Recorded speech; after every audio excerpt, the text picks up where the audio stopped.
Book 20, The Crown's Riddle, Chapter 37, Infiltration. The Beers Mountains. In the air above the sea of flame which hung over the divine punishment gorge. After the paragon of fire, Balmer, departed, the other 7 paragons and Linley all continued to quietly hover there above the sea of fire. After hearing Balmer's information, they all began to ponder. Brody's message stated that the red caltrip diamond is still in the Okerlund plain. Linley frowned as he pondered. Brody, after having been surrounded by so many experts of the Infernal Realm, should know by now how important that red caltrip diamond is. Perhaps, he has truly decided to give up the red caltrip diamond, in exchange for a peaceful life. Before being surrounded by so many experts, Brody might perhaps have been unaware as to just how hot to handle this red caltrip diamond was. But after that and the loss of a divine clone, Brody should have begun to wonder as to whether or not he should have continued to hold the red caltrip diamond. Although his power increased tremendously while holding it, it also caused countless experts to descend upon and pursue him. Everyone, you all know the message now. What do you all think? Is the red caltrip diamond still in the Okerlund plain? The paragon of light, Clementine, said with a smile. Humph. If Brody is playing a trick and has the desire to be greedy and keep the Overgod talisman on his own, he would be courting death. The paragon of earth, that 4-meter-tall figure, said in a cold voice. If we believe that the red caltrip diamond isn't here, we might as well leave this plane. The paragon of wind, Bear, let out a snicker. He glanced at the surrounding people. Myself, I'll be staying here. Everyone, I won't accompany you here any longer. I'll go back now. A wind blew past, and Bear disappeared from everyone's field of vision. In a material plane, all paragons were able to move at a speed that seemed akin to the speed of the sovereigns in the higher planes. I won't stay here any longer either. Clementine also disappeared, transforming into a ray of light. And then, all of the high god paragons left, leaving behind only Linley and Dunnington. Linley, are you going to leave the Okerlund plain or stay? Dunnington asked. There's no rush. Perhaps the red caltrip diamond is still in the Okerlund plain. Linley said with a slight frown, but then he chuckled. Dunnington, let's compete and see who will be the one to acquire the red caltrip diamond. Let's separate for now then. You don't have as many supporters as I do. If someone is to get it, it will be me. Dunnington began to laugh as well. And then, Linley and Dunnington transformed into 2 blurs as they flew towards different directions.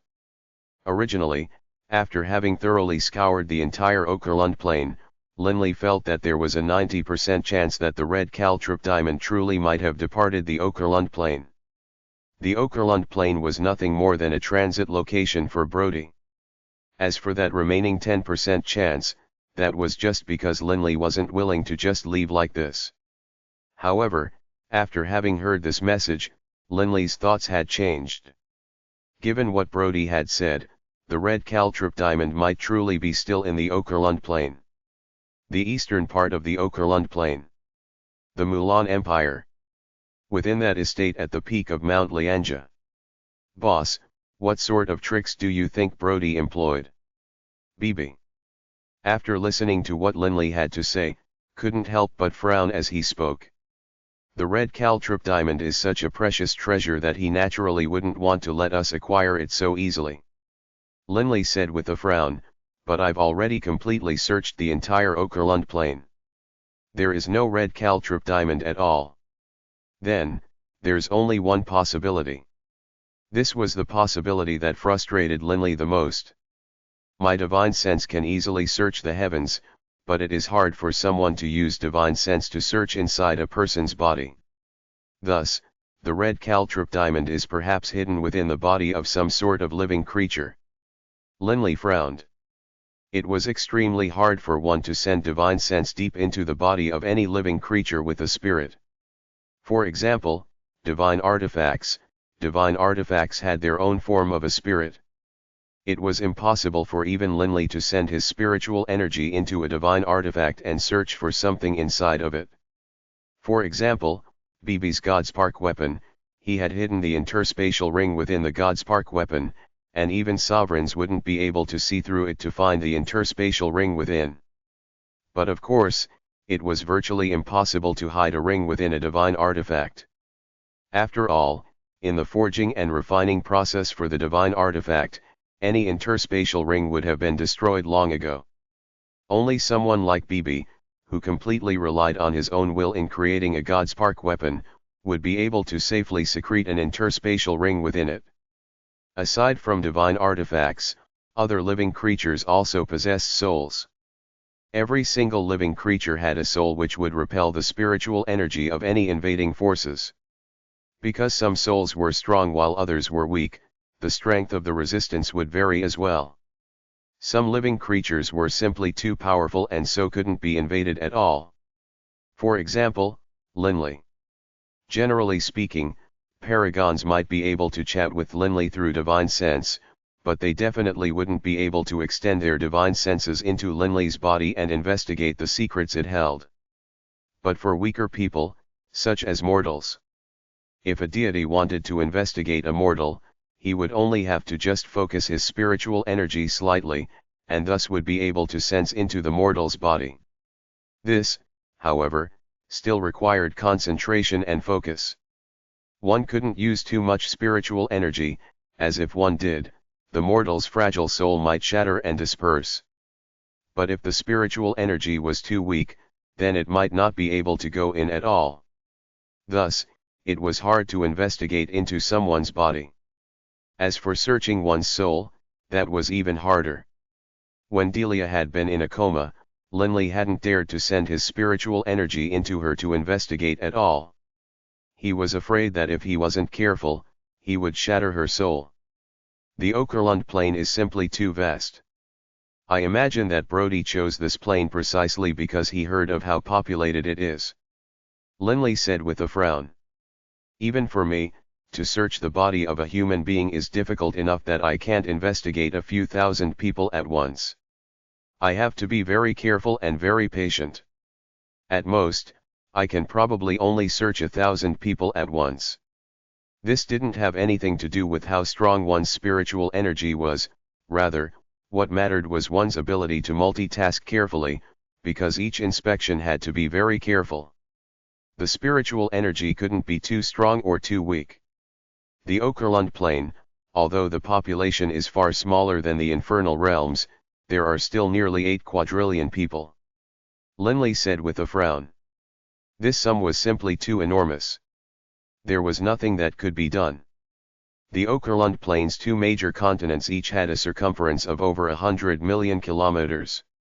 The Yulon continent's circumference was just 20 or 30,000 kilometers. The difference between the area of the two was a difference of nearly 100 million times. Even the Yulon continent had a population of billions, thus, it only made sense for the Okerlund plane to have a population of nearly 8 quadrillion. Compared to the Infernal Realm, though, it was just a rounding error. Not just humans. There are also all sorts of magical beasts of the land, of the skies, and deep in the seas. The red caltrop diamond might be stored within their bodies as well. Linley said resignedly. If he wanted to investigate further, it would indeed be a laborious task. But of course, if he wanted to search quickly, that was also possible. That was to ignore the ability of these humans and magical beasts to endure his power, and to blast his almighty divine sense out indiscriminately. The result would be that the countless humans and magical beasts with weak souls would always die. If one didn't have to worry about the lives of the specimens being inspected, of course it would be much faster. But the number of people who would die would be astronomical. To kill 8 quadrillion humans for the sake of more quickly finding the red caltrops diamond, and a similarly astonishing number of magical beasts? Make this entire plane a plane of the dead. Linley couldn't help but shiver, just thinking about it. Forget about using that sort of method, even if someone else dared to do it, Linley would stop them. Boss, The process of forging a divine artifact requires all sorts of hammering and refining. If an interspatial ring was within it, it would definitely shatter. Thus, it isn't too likely that the red caltrip diamond was hidden within a divine artifact. BB said. There were only 2 people in the entire universe who could do what BB could do. Linley nodded. Our only choice is to begin inspecting the bodies of the humans and beastmen. Brody. That bastard. He really picked a good plane. If he picked a small plane like the Yulon plane, with a low population, it would be much easier to search. But that bastard had to pick this Okerlund plane. BB couldn't help but curse. Don't be impatient. The other 8 groups have already begun to search the bodies of the various living creatures here. Linley laughed calmly. As for himself, he couldn't be bothered to go search. Linley's divine sense was powerful enough to stretch across the entire plane. Once the red caltrip diamond being discovered, Linley would immediately know. I now only lack a single talisman. Linley lowered his head, staring at the interspatial ring in his hands. He sent his divine sense into it, easily locating that crown within it. The Pentametal Crown was adorned with the 9 soul pearls, and was now only lacking a red caltrip diamond in the central setting. Now that Linley and BB were in the Okerlund plane, they didn't have to worry about sovereigns causing problems for them. And so BB had given the interspatial ring containing those 2 items to Linley. BB, make a trip with me. Linley suddenly stood up. What are you going to do? BB was startled. I've discovered that the Paragon of Light, Clementine, hasn't just ordered his high god subordinates to carefully search within the bodies of all sorts of living creatures, he himself has led his forces towards the headquarters of the Radiant Temple. It seems he wishes to borrow from the power of mortal organizations in order to search for the red caltrip's diamond. A hint of a smile was on Linley's face. This was indeed an excellent method. When Brody had arrived at the Okerlund plane, he might have often taken out the red caltrip diamond. Some mortals might thus have seen it. It was indeed possible that by relying on worldly power, they might find some hints regarding the diamond. He sought out the Radiant Temple. Then I will go for the Assassins' Guilds. Linley's divine sense covered the entire plane. He naturally was able to easily discover many of the secrets of the Okerlund plane. The Okerlund plane's fog-deep continent was awe-inspiringly vast. Because of how large it was, there was no way for a single empire to arise and unify it.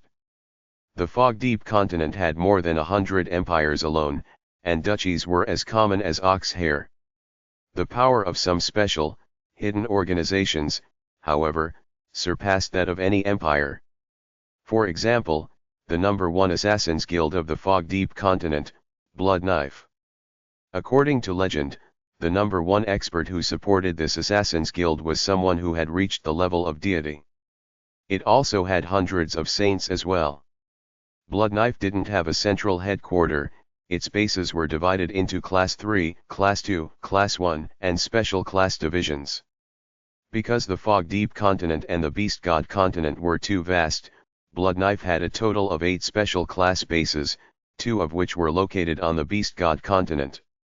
Blood Knife's Special Class base in the Menja Mountains. A caltrip-shaped red diamond.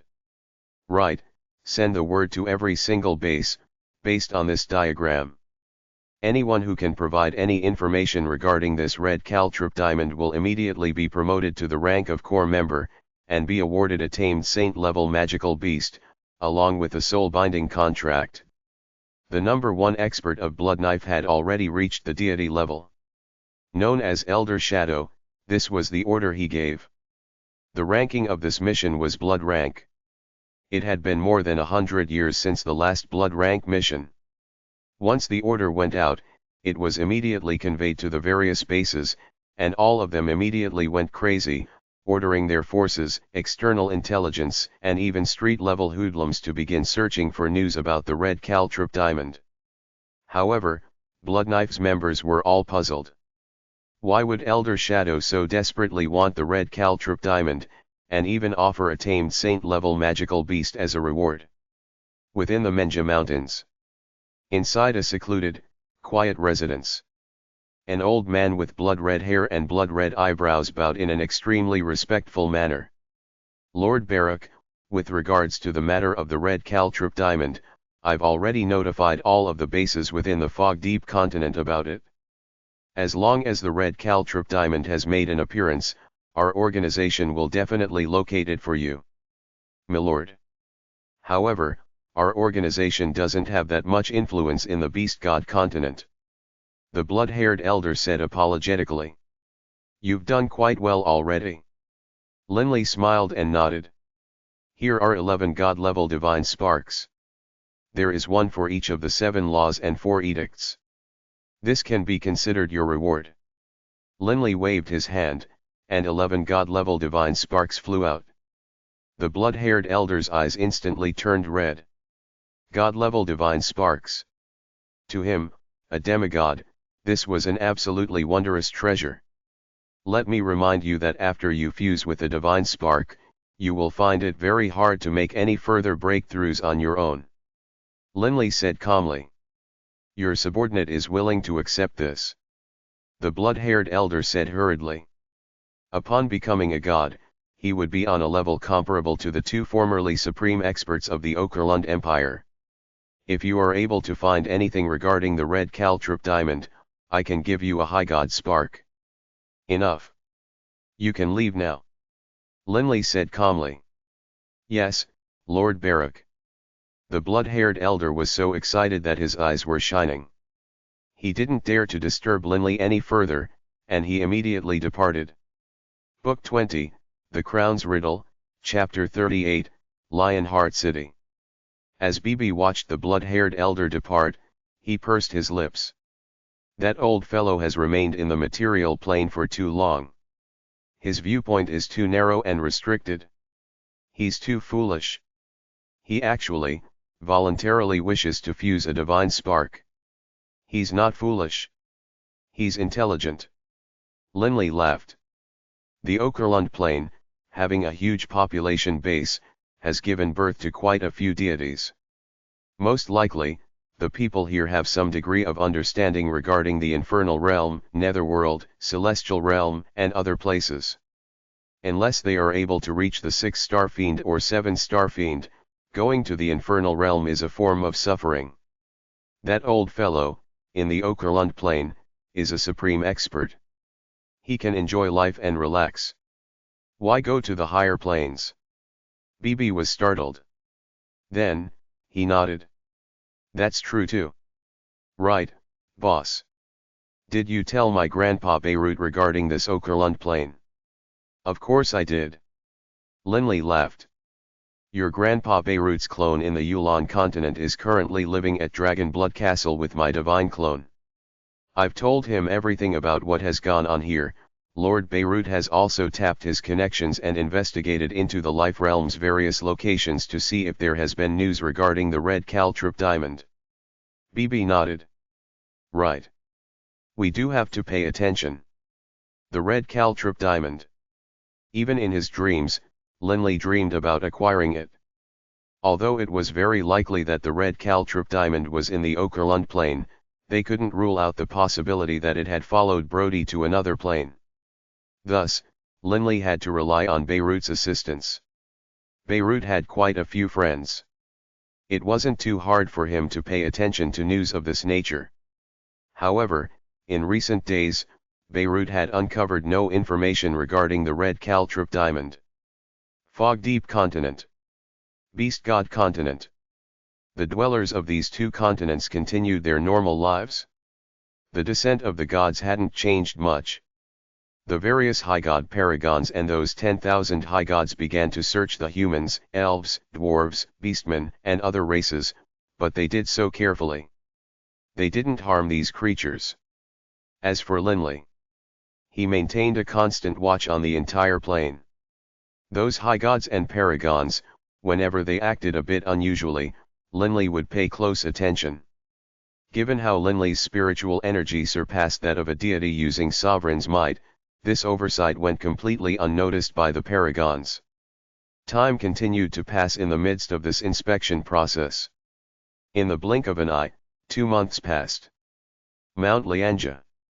Lord Barak. The blood-haired elder had come once more. Linley and Bibi both looked over. Lord Barak, your subordinate once more gained information regarding the red caltrip diamond. The blood-haired elder said hurriedly. Oh. Bibi just snickered. In the past 2 months, you've brought over a few dozen reports, and even located 10 red caltrip diamonds. In the past 2 months, the Blood Knife Guild had indeed found more than 10 red caltrip diamonds, but Linley had discovered through his divine sense that they were fake and he had rejected them before they were even delivered to him. Your subordinate is unable to verify these items. The blood-haired elder laughed awkwardly, then said hurriedly, but this time, this news does seem rather credible. Speak. Linley said calmly. Right. The blood-haired elder said hurriedly, roughly 30 years ago, a magus who was training and adventuring at the borders of the fog-deep forest saw 2 experts flying through the air. They looked like a couple. The woman had a long necklace, which had a red caltrip diamond fixed into it. Linley and Bibi's eyes lit up. 30 years ago? A couple? Flying in the air? And that couple? Linley said hurriedly. That adventuring magus only saw the 2 pause in midair for a moment to discuss something, and then they flew deeper towards the fog-deep forest. As what happened next, the magus didn't know. The blood-haired elder shook his head. You can leave now.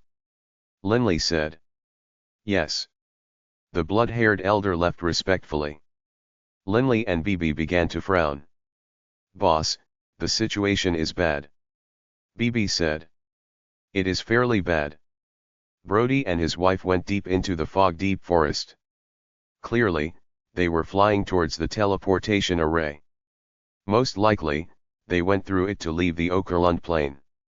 Linley began to worry.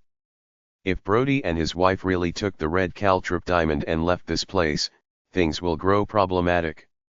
Searching for them will be like searching for a needle in the sea. Although according to the planar overseer's information, the couple had gone to the life realm. How vast was the life realm? In addition, could it be that the 2 wouldn't then pass through the teleportation array of the life realm and once more teleport to another plane? How was one to find them? However, there's another possibility. Bibi mumbled. They were flying deep into the fog-deep forest. Aside from leaving with the red caltrip diamond, the other possibility is, they hid the red caltrip diamond in some life form within the fog-deep forest. Linley's eyes lit up. This is indeed possible. Linley couldn't help but feel overjoyed, but then he let out a sigh. The fog-deep forest was tremendously vast, and the number of magical beasts and primeval races which lived within it was very large. To search for it there wouldn't be easy either. The Radiant Temple? That radiant goddess has actually voluntarily gone to find Clementine. Can it be that something special happened? Linley had always kept his divine sense active and covering the entire plane. Naturally, he noticed this. Within the fog-deep continent, there was a shining lake that was more than 1,000,000 kilometers in circumference. In the center of the lake, there was a small island that had a circumference of nearly 10 kilometers as well. This island was known as the Radiant Island, or the Sacred Island. This was the headquarters of the number 1 church of the fog-deep continent, the Temple of the Radiant Goddess. In the center of the Sacred Island was the Radiant Temple. The Radiant Temple was divided into 9 upper stories and 9 underground stories. Ever since the Paragon of Light, Clementine, led his forces to descend on this place, he had let the Radiant Goddess suffer just a little bit. She then immediately, terrified, allowed Clementine to live on the top of the 9th floor. As for the Radiant Goddess herself, she remained on the 6th floor. The 6th underground floor. A silver-haired, silver-eyed, barefoot woman dressed in plain robes was currently frowning. This person was the Radiant Goddess, worshipped by countless people in the fog-deep continent. Lord Clementine has been searching for news regarding the red caltrop diamond. Then, should I? After hesitating momentarily, her eyes grew determined. She immediately left her residence and headed towards the top of the Radiant Temple. Let her in. Within the vast, wide Radiant Temple's uppermost floor, Clementine was silently seated on his throne, his eyes closed. His divine sense was constantly extended, but of course, there was no way he could compare to Linley. Normally, by relying on his spiritual energy, he was able to just barely cover the fog-deep continent. Even paragons wouldn't be so wasteful as to constantly use Sovereign's might. If he did do that, most likely in a single month, he would have used up an astronomical amount of Sovereign's might. "Milord." The radiant goddess walked in, her feet unclad. "What is it?" Clementine opened his eyes. Clementine's stare made the radiant goddess feel as though she were a tiny boat in the midst of a wild storm, about to capsize at any moment. The radiant goddess trembled slightly, then said respectfully, "Milord, you are searching for a red caltrop diamond. Your subordinate remembers that a friend once told me, if many powerful deities come in search of a treasure, I am to give this to one of the experts. He said, this is a gift for me. That friend of mine was named Brody." As she spoke, she produced a small red box. In that instant, a divine light flashed in Clementine's eyes. He immediately spread out his divine sense, wanting to wrap it around the surrounding area and forbid other paragons from using their divine sense to search this area. But it was too late. 4 divine senses instantly swept over that box. "Ha, Clementine, we have to thank you, ha," a voice rang out in Clementine's mind. Clementine's face grew ugly to behold. He also swept the box with his divine sense, and then, in an instant, with a rumble, the box transformed into dust. The box in the hands of the radiant goddess had been completely crushed, and she couldn't help but be badly frightened. "You've done well. Now scram." Clementine snorted coldly. "Yes." The radiant goddess didn't dare to say a word. She immediately left. 9 paragons, 5 in the fog-deep continent. 4 in the beast god continent. Only 3 paragons should have discovered that secret. Clementine frowned. Why didn't Linley keep his divine sense up at all times? In reality, there had been 4 divine senses which had swept through the box, but Clementine had only discovered 3. As for Linley's divine sense, Clementine wasn't able to detect it at all. Linley has few subordinates and doesn't place much value on keeping up his divine sense.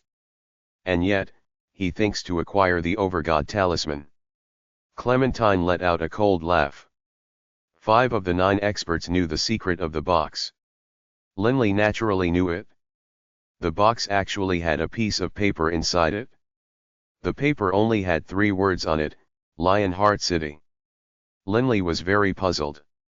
Linley didn't question whether the information was real or false, because the paper was a type of paper that was very commonly seen in the Infernal Realm. It could exist for countless years without being damaged. There was no way a material plane could produce this sort of paper. In addition, the radiant goddess didn't have the courage to lie on purpose. Just 3 words. Can it be that Brody means to say, the red caltrop diamond is in Lionheart City? Linley mused to himself. Tell me, what sort of a place is Lionheart City? Linley directly spoke to Elder Shadow of the Blood Knife organization through divine sense. Elder Shadow immediately replied respectfully, Lord Barak, Lionheart City is an extremely famous city in the Beast God continent. It is the imperial capital of the Snow Lion Empire. The Beast God continent. The imperial capital of the Snow Lion Empire. Linley's divine sense covered the entire plain. He immediately noticed that within the Beast God continent, there was an extremely lavish and large city, with the city gates having 2 giant words affixed to it. Lionheart. Boss, what is it? BB didn't know what was going on. BB, let's go on a trip to the Beast God continent. Linley smiled slightly, then a surge of wind-type divine power surrounded BB. The two transformed into green blurs, instantly disappearing into the horizon. It wasn't just Linley who was making haste to the Beast God continent. The other four paragons of the Fog Deep continent were also hastening over there. Paragons flew at a very fast speed. They quickly flew out of the Fog Deep continent, traversed the ocean between the two continents, then arrived within the Beast God continent. In terms of speed, even without using his fused divine power, Linley arrived at the Beast God continent at virtually the same instant that Clementine and the others did. The four paragons, Linley and BB, entered the Beast God continent, and as they did, the four paragons in the Beast God continent immediately noticed. The five of them all flew over, and to the same location. Can it be that they found out something about the red caltrip diamond? As long as one wasn't a complete idiot, upon seeing this, they would be able to guess that something important must have happened. They didn't hesitate at all. The other four paragons of the Beast God continent immediately flew towards the gathering spot of the five paragons who had just entered the continent. Clementine, where are you headed?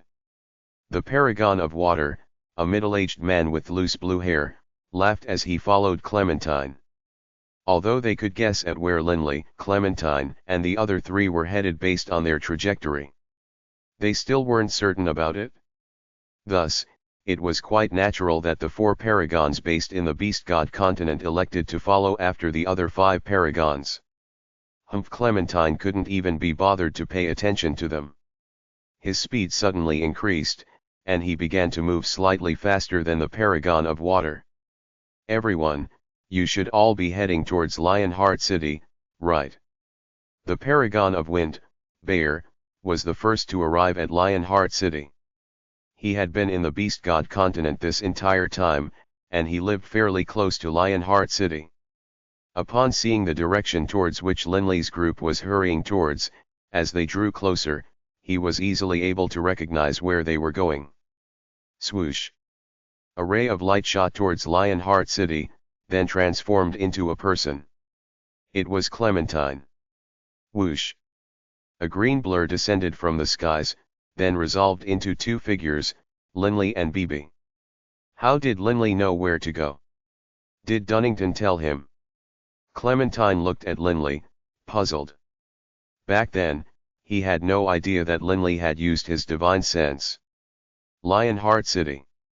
Linley's divine sense filled the entire Lionheart City, but he didn't find anything special.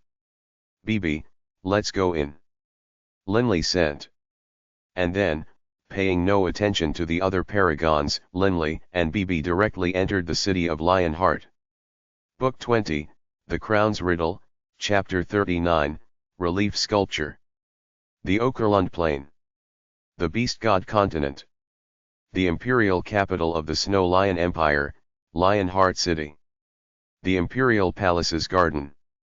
Linley was seated silently in the meditative position in the midst of a flat, green, grassy area. BB was by his side. Linley and BB both possessed God's realm, and so could easily distort the rays of light within their area, making it so that the maids and servants within the palace garden were completely unable to see them. They had spent a full day in Lionheart City, but during this day, Linley's divine sense had been constantly searching at full strength. Linley opened his eyes. "Boss, find anything?" BB asked hurriedly. Linley shook his head slightly. "Nothing. The entire imperial capital of Lionheart City has nearly 10 million people. Aside for a few youths and a few juvenile beasts which I didn't inspect, I've inspected all of the other living creatures here. But none of them are hiding interspatial rings in their bodies. Brody had come 30+ years ago. And so, he couldn't have possibly secreted the interspatial ring into these then unborn young children. It really is hard to find." BB frowned and snorted. "The other 8 paragons have already ordered their high god subordinates to thoroughly search through the entire Lionheart City. But after a long period of time, they have yet to find anything. Those many subordinates of theirs have probably searched the entirety of Lionheart City by now. Linley nodded slightly. Boss, you've already completely searched the ground and the deep seas of the Okerlund plane. In addition, this is just a material plane, very few people have interspatial rings. Those 8 paragons ordered long ago for every person with an interspatial ring to be searched. BB snorted unhappily. It seems that Brody really did that. There were no other possibilities. The only possibility was that the red caltrip diamond had been put into an interspatial ring, which was in turn placed within some living creature. Unfortunately, the population of the Okerlund plane was simply too great. 8 quadrillion people. And that was just the humans. There were also elves, gnomes, and other races, and the magical beasts that lived in the ground, in the skies, and in the seas were astonishingly numerous as well. In terms of number, in fact, magical beasts vastly outnumbered humans. Given Linley's spiritual strength, if he were to carefully search in a manner which caused no soul damage, Linley would have to spend an entire day to search just 10 million people. His personal speed was definitely comparable to the speed of hundreds or thousands of ordinary high gods searching. 10 million would take Linley a day. Then 8 quadrillion, how long would that take? And that's not even mentioning the magical beasts. The number was astronomical. This was why the 10,000 high gods, 8 paragons, and Linley and BB had yet to find the red caltrip diamond despite having spent months. In the Yulon continent, this group would have probably searched everyone within just 10 days or so. Brody, that bastard, he definitely chose this Okerlund plane on purpose. BB snorted. Be patient. We aren't able to find it, but others also aren't.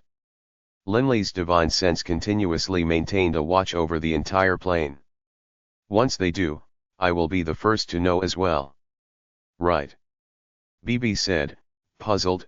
Boss, then, do you think that the information Brody left behind for the Radiant Goddess to convey to us, those 3 words, Lionheart City, what do you think those words mean?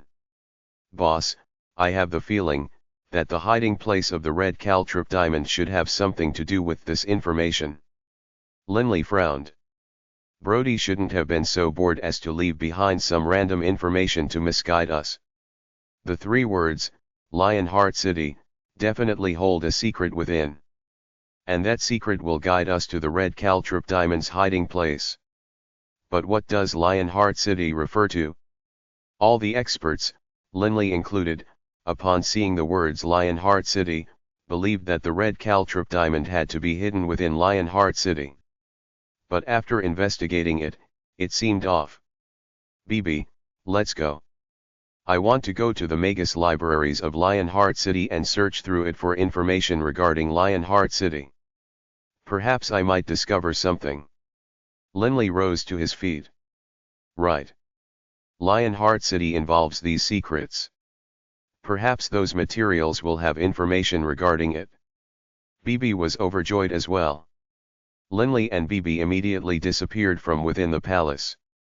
As Linley and BB were advancing to the Lionheart Magus Institute, in a lavish, towering estate within Lionheart City, Clementine was leading his subordinates to set up shop here. Milord, we've already searched the entire Lionheart City. No person or magical beast has an interspatial ring within them, much less a red caltrip diamond. A short silver-haired youth bowed and spoke. Those hundreds of high gods searched quite quickly, but were only comparable to Linley searching by himself. You can leave now. Clementine said calmly. Yes. The silver-haired youth bowed, then left, leaving behind just Clementine himself within the courtyard. Linley wasn't the only one pondering. Clementine was pondering as well. That paper only had 3 words, Lionheart City. No other words. What do those words mean?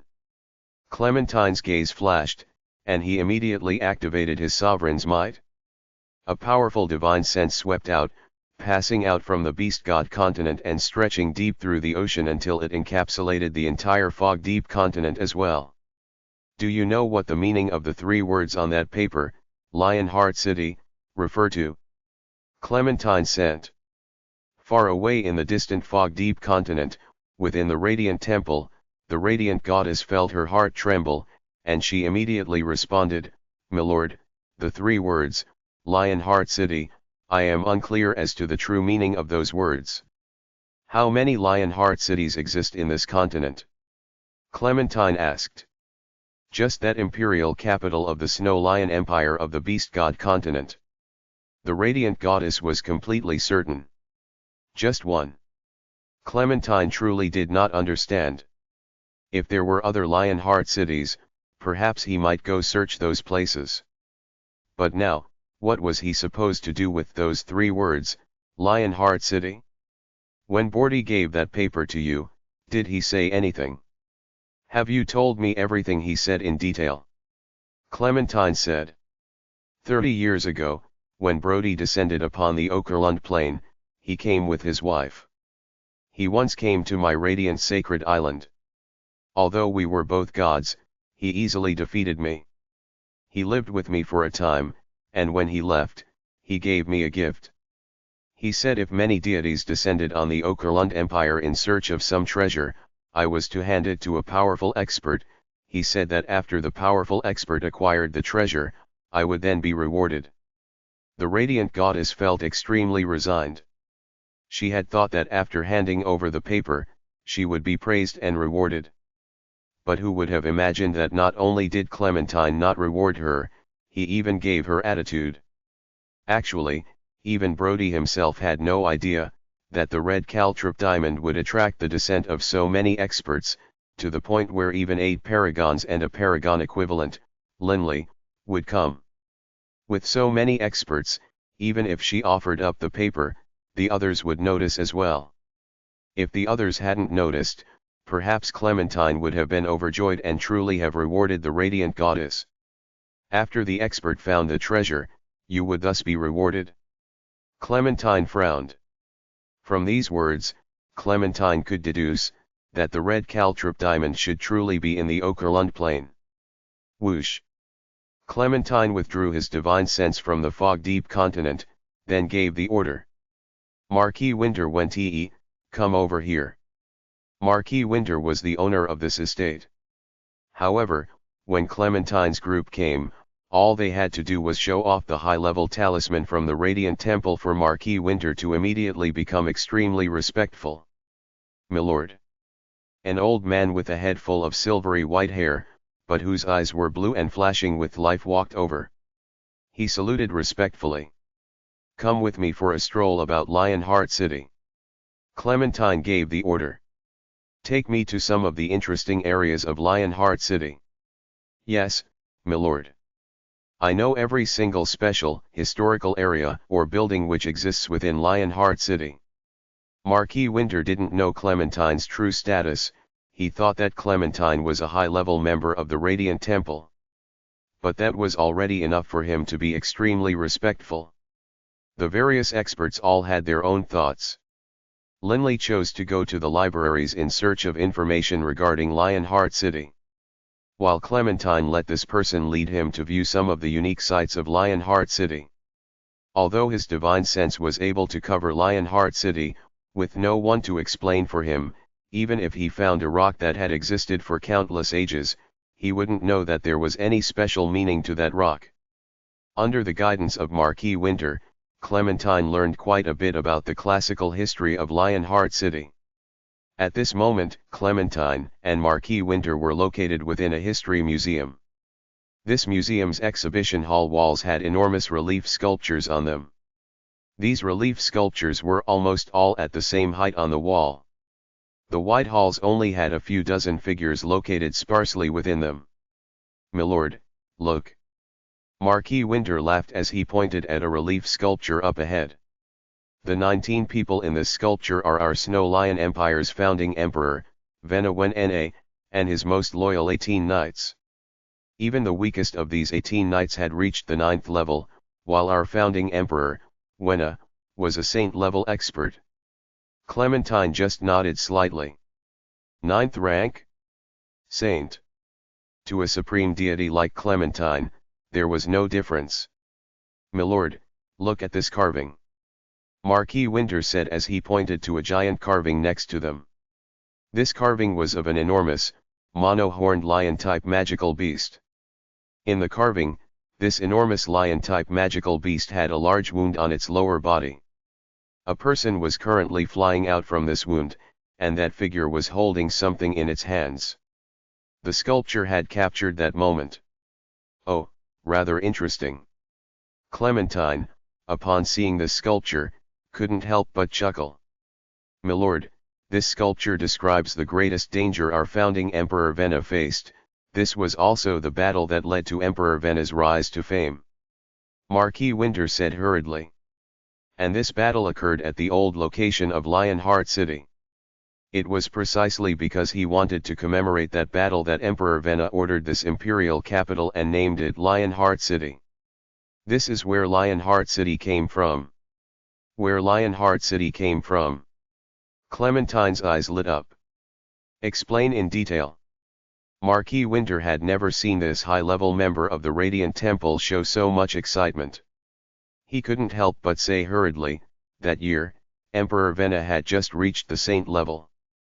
But he encountered the saint-level magical beast, Silverhorn Snow Lion. That year, Lionheart City was nothing more than a desolate region. Emperor Venna engaged in a fierce battle with the Silverhorn Snow Lion. Back then, Emperor Venna was just an early-stage saint, while generally speaking, magical beasts who reach the saint level are comparable to late-stage human saints. Clementine nodded slightly. Emperor Venna was at a definite disadvantage and close to the point of death. But at the critical moment, with life and death hanging from a thread, Emperor Venna managed to find life from death. He charged straight into the mouth of the Silverhorn Snow Lion. He entered the Silverhorn Snow Lion's stomach. None of us know exactly what happened, but what we do know, was that Emperor Venna cut through the Silverhorn Snow Lion's stomach when he escaped. And, in his hand, he was clutching part of the Silverhorn Snow Lion's heart when he emerged.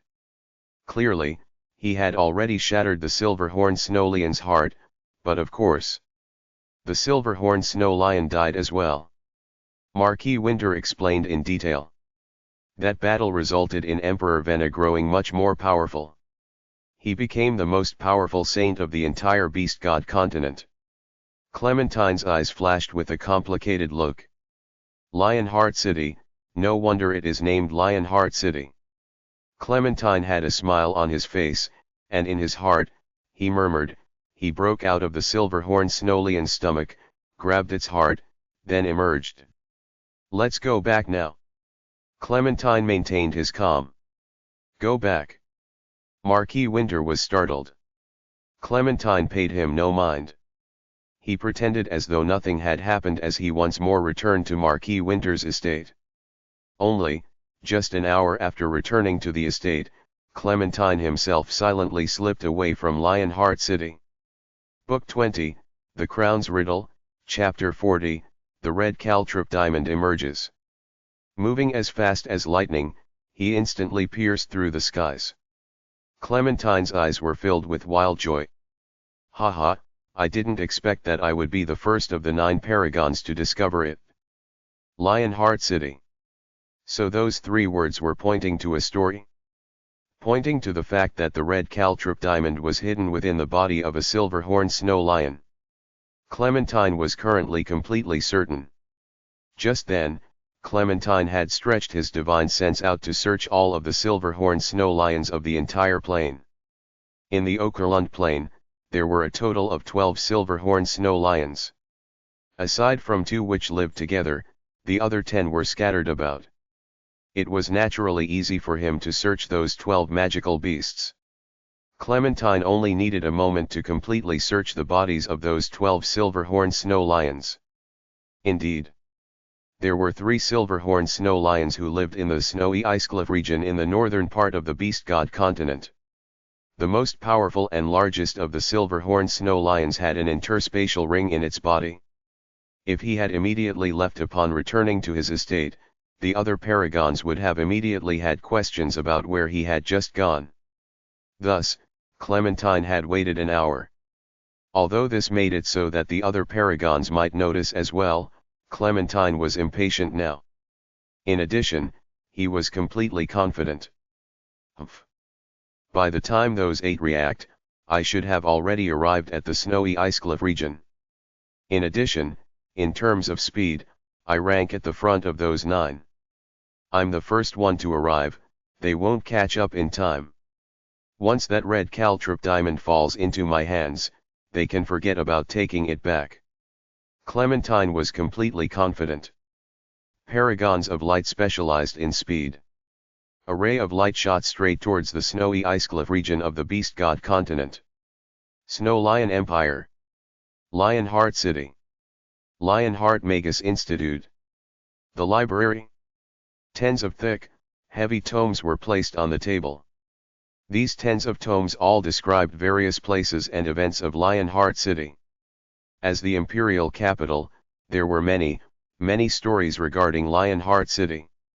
Some of these books talked about the various heroic figures who had emerged in the countless years of the city's history, as well as some of the legendary secret histories of the imperial palace. They introduced some of the Magus Institutes and the founding emperor.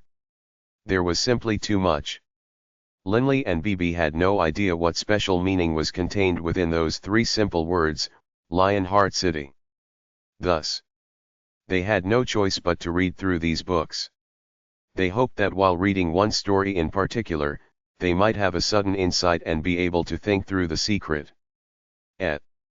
Linley frowned, and BB couldn't help but look towards Linley.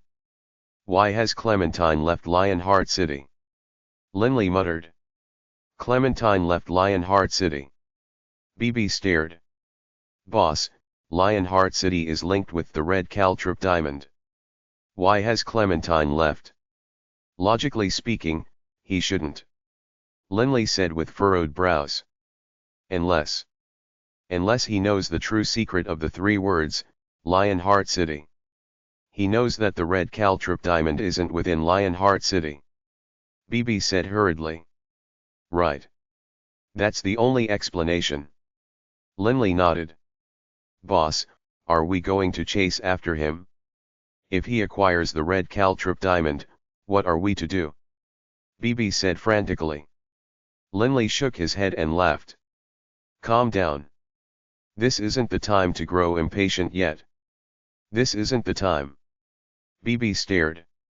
Tell me, if we chase after him, even if we catch him, what will Clementine do? He doesn't have the red caltrip diamond yet. How will we know where to go acquire it, then? Linley said. BB was startled. This was indeed true. They didn't know where the red caltrip diamond was. How would chasing after Clementine change that? In addition, Clementine is going north.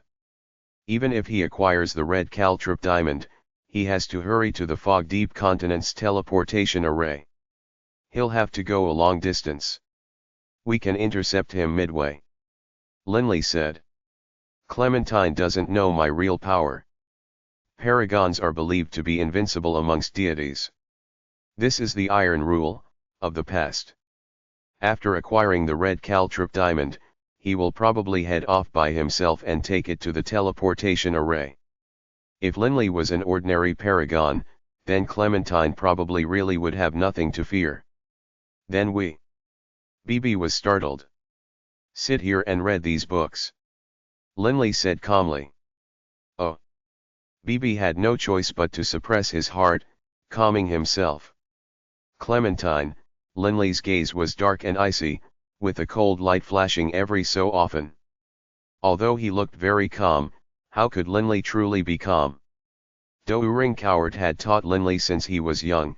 He could be said to be Linley's teacher, but also Linley's grandfather. Although his father was important, Linley's father, Hogg, hadn't been with Linley for too long, after all. But Grandpa Doering had always accompanied Linley and guided Linley. In Linley's heart, Grandpa Doering's status was definitely comparable to his father's. Grandpa Doering's death, in particular, was a wound that lingered, deep in Linley's soul. Forget about sacrificing 1 or 2 divine clones, even at the risk of true death, Linley would want to bring Grandpa Doering back to life. From this, one could imagine how deeply Linley valued the red caltrop diamond. At all costs, I must find the red caltrop diamond.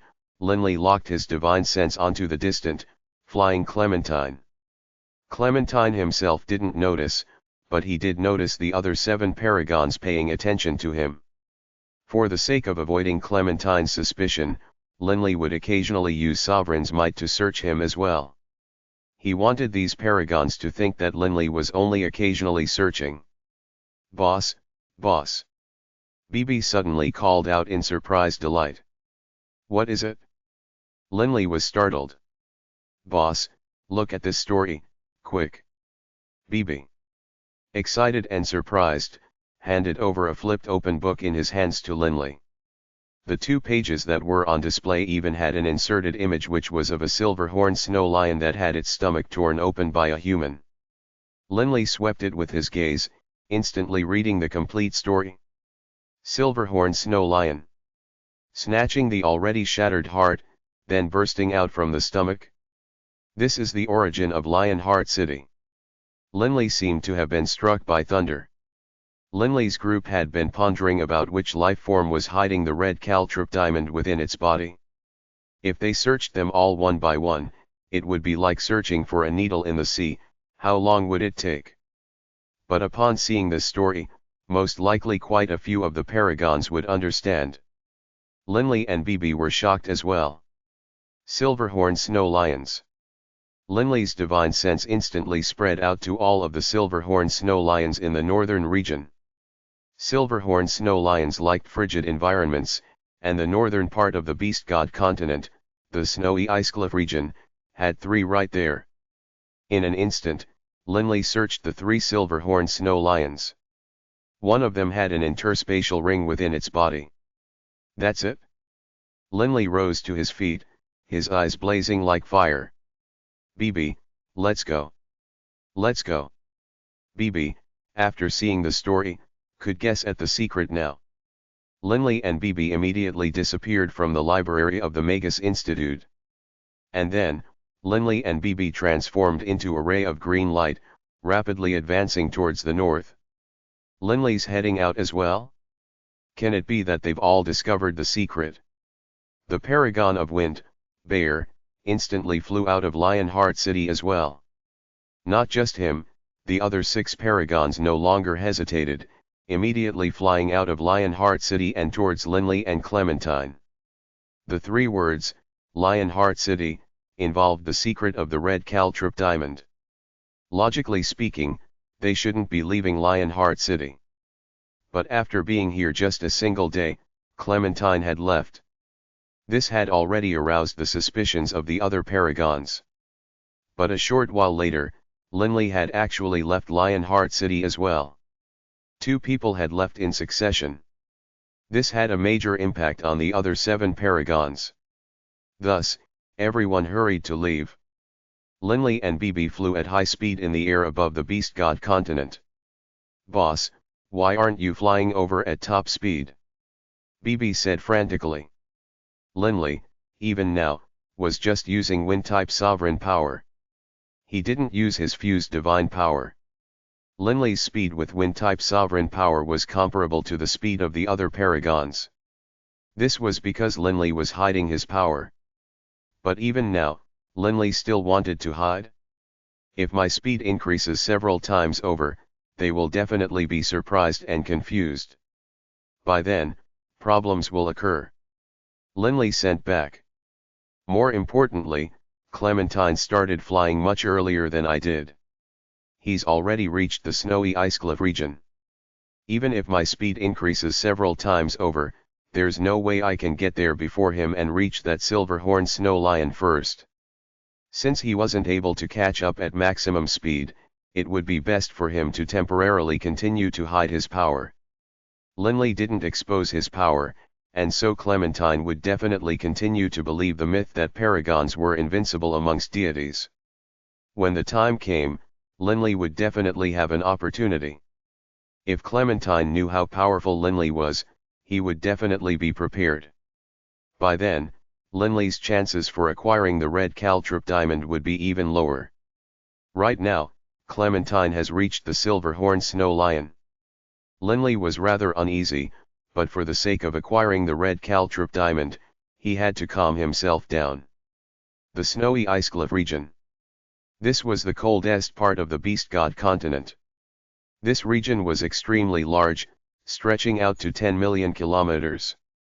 According to legend, within this snowy icecliff region, there lived the primeval races of glacier giants, deep-sea lions, silver-horned snowlions, and other terrifying ice attribute saint-level magical beasts. There were almost no people here. Even experts who wanted to train would rarely come here. It was simply too cold. Whoosh! Snowflakes flew everywhere, and the cold wind howled like knives. A hill-sized silver-horned snow lion was lying in the middle of an enormous cave within a giant glacier. As a supreme magical beast, the area for 100 kilometers around the silver-horned snow lion's lair didn't have a single other magical beast present. Swish! A ray of light shot down from the skies into the cave. Humph! Two thick streams of white smoke came out from the nostrils of the silver-horned snow lion, so thick they seemed like smoky pillars. Its giant silver eyes stared directly at the newcomer, the golden-haired man dressed in loose white robes. Clementine. Who are you? The silver-horned snow lion felt that this person was extraordinary. Clementine smiled, then set up his god realm, completely sealing off this location. He also stretched out his paragon's divine sense. Given this situation, Clementine had made it so that other paragons wouldn't be able to see through his defense and find out what was going on inside. Was there a deity who once gave you an interspatial ring? Clementine said. As he said this, Clementine released his aura. A terrifying presence was released. The silver-horned snow lion's body trembled, and then it went prostrate, its legs buckling. It stared in terror at Clementine, who stood before him. When Clementine had been hiding his aura, that was one thing, but now that he actively released it, the silver-horned snow lion felt as though he were an ant in front of a giant.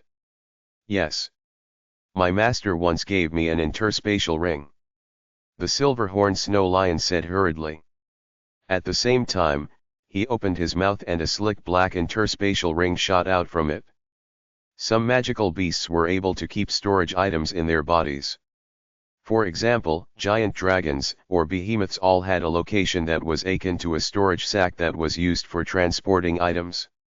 Generally speaking, items could be stored within. Very few would use interspatial rings, unless they transformed into the form of a human. Actually, this interspatial ring isn't of much use to me. If you wish it, my lord, I am willing to offer it to you. The silver-horned snow lion hurriedly removed the binding.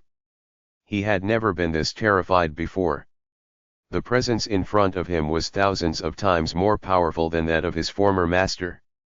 The silver-horned snow lion even had the feeling that this person was the endless universe itself, capable of killing him with a thought.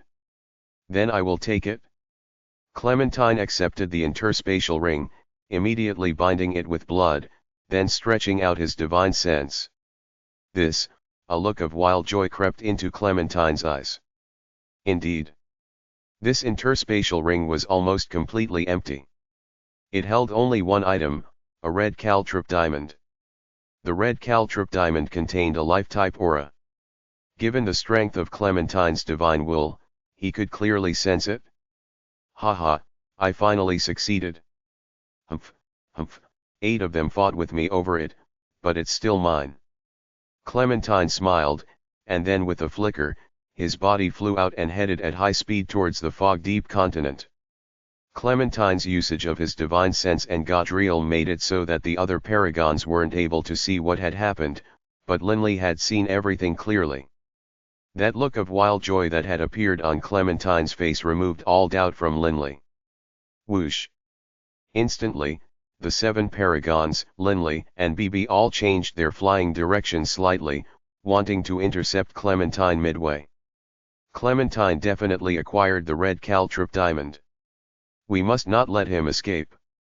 A deep voice rang out in Linley's mind. Clementine used his divine sense to block us out, but I'd already searched that Silverhorn Snow Lion. The Silverhorn Snow Lion did indeed have an interspatial ring in its body, but now, it is gone. It was definitely taken away by Clementine. Linley sent back to the other 7 paragons. Everyone, let's split up and surround him from multiple directions. We definitely can't let him escape. The other paragons immediately assented. At this moment, all of them were working in harmony to surround Clementine. 8 rays of light separated, then slashed through the skies, seeking to prevent that single ray of light. Book 20, The Crown's Riddle, Chapter 41, 2 Preparations. As someone who trained in the laws of light, Clementine's speed was quite fast, even amongst these paragons. Swoosh! Space trembled as a streak of light burst forward. Humph! As expected, the 8 of them have come to block me. Clementine stretched out his divine sense and discovered that Linley and the rest of the 8 had moved to block off the path ahead of him. Unless he, Clementine, did not choose to go back through the teleportation array, there was no way for him to avoid the blockade of the 8. The reason why he only considered the number to be 8 was because Clementine didn't even take BB into consideration. What a pity, what a pity. They are simply wasting time by doing this. Clementine crooked a smile, a hint of delighted amusement on his lips.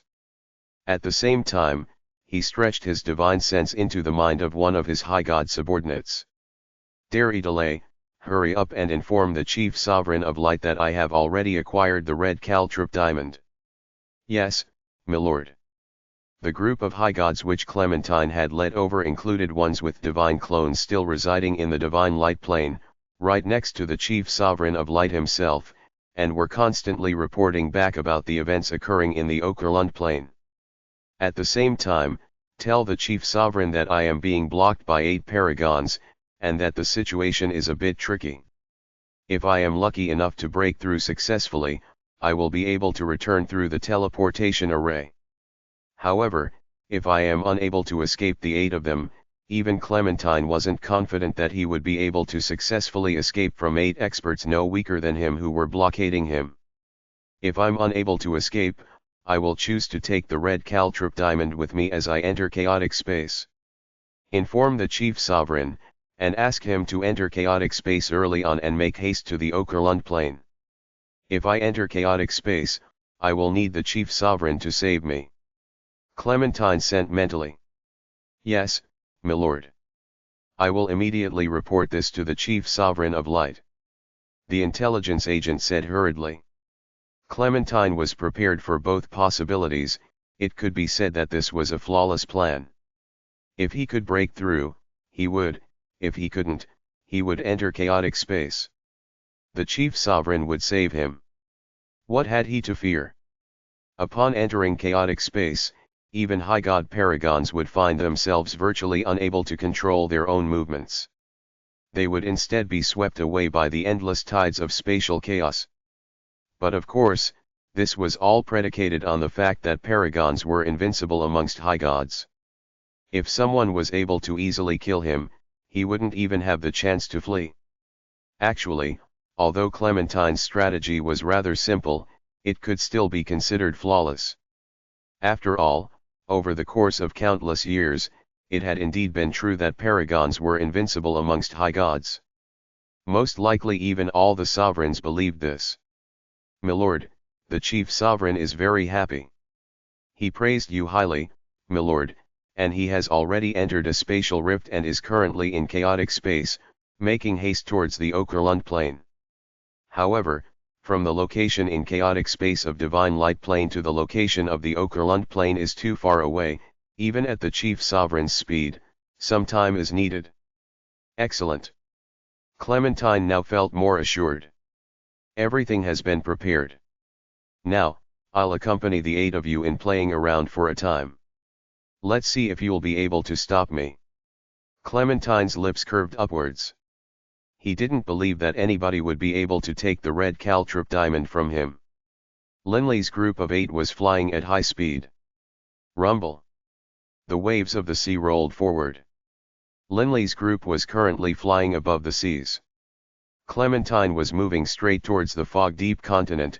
Naturally, he would have to pass through the ocean. The other paragons, even if they wanted to go all out, would thus have to stop Clementine above the sea.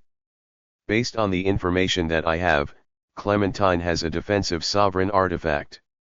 A cold, fierce voice entered Linley's mind.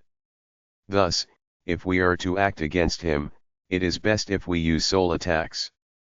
Only, paragons have very powerful souls. The only way we can kill him is if all 8 of us all strike him with soul attacks. The speaker was the only female in the group, a paragon of lightning. Kill him. That will be very hard. Dunnington's voice entered everyone's minds. As I see it, when the time comes, the faster ones amongst us, being Balmer, Bayer, Linley, Nanasa and Shat, will go slow him down. Don't let him escape. As long as he can't escape, once he faces our group attacks, we will have a chance to kill him. In recorded history, there had been instances of paragons being killed by sovereigns. However, there had never been a case where a group of paragons killed a single paragon. It wasn't that it was impossible, rather, the chances of a large group of paragons to come to the same spot and join forces was simply too low. Our goal isn't to kill him. That cold voice rang out. Just to force Clementine to hand over the red caltrip diamond. Once it is handed over, who will take it? Bayer's voice rang out. The discussion through divine sense of this group of paragons instantly ground to a halt. Right. If Clementine were to hand over the red caltrip diamond, who would it go to?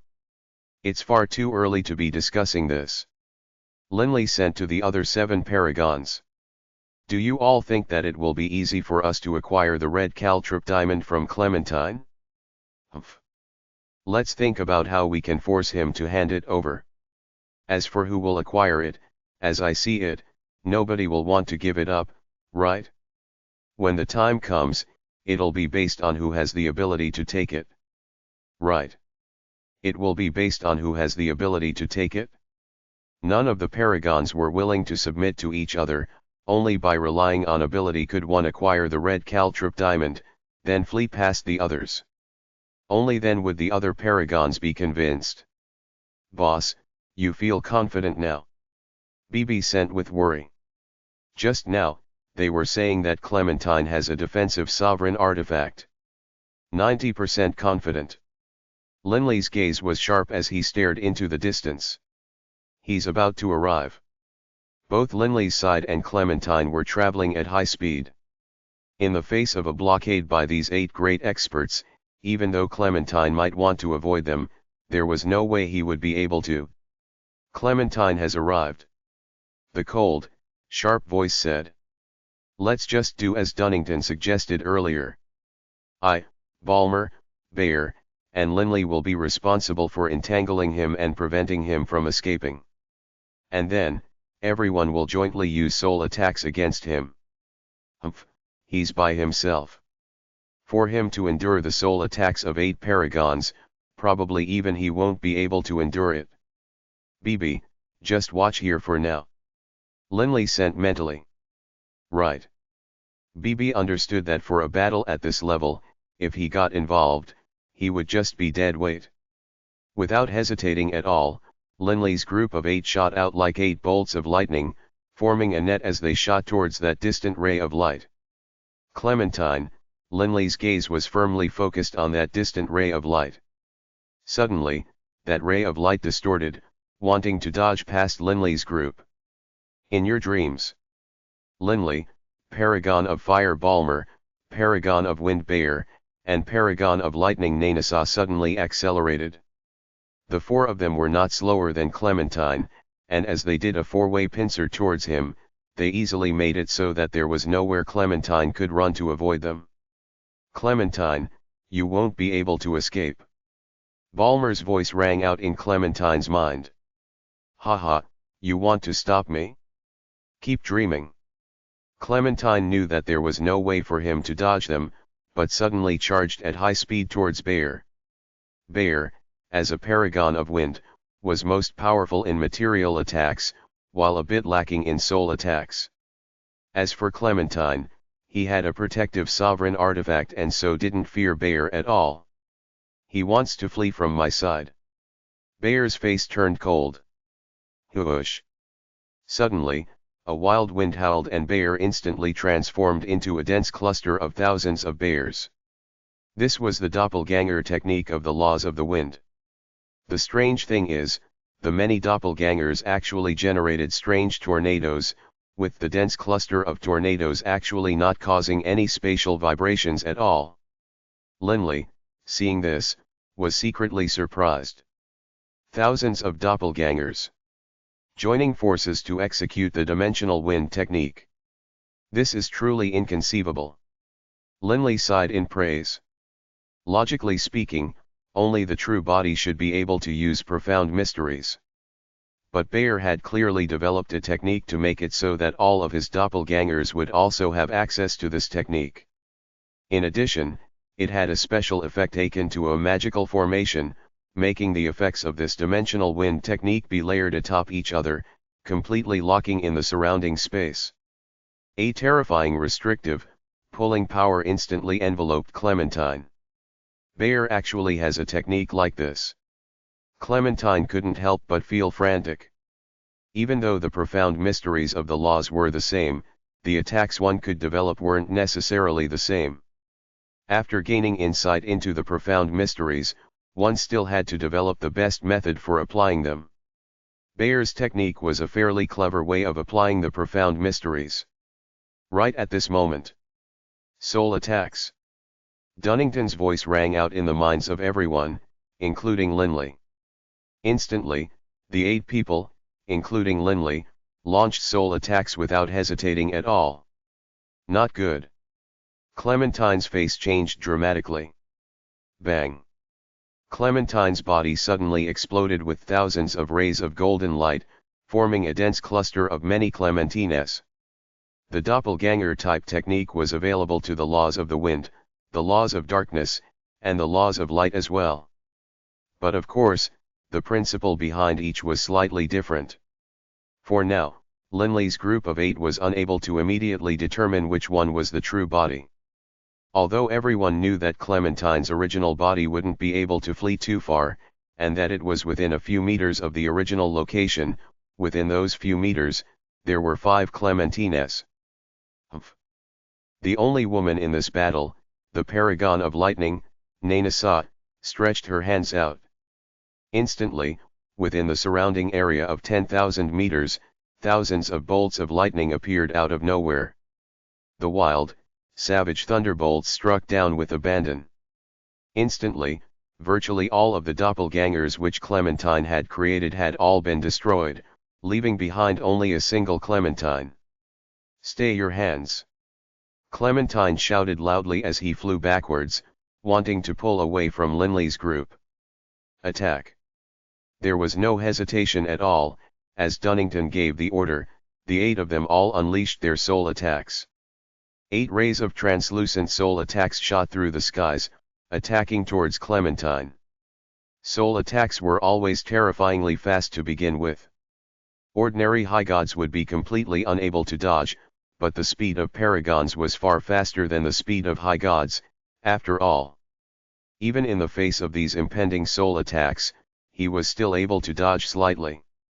Clementine's body suddenly twisted.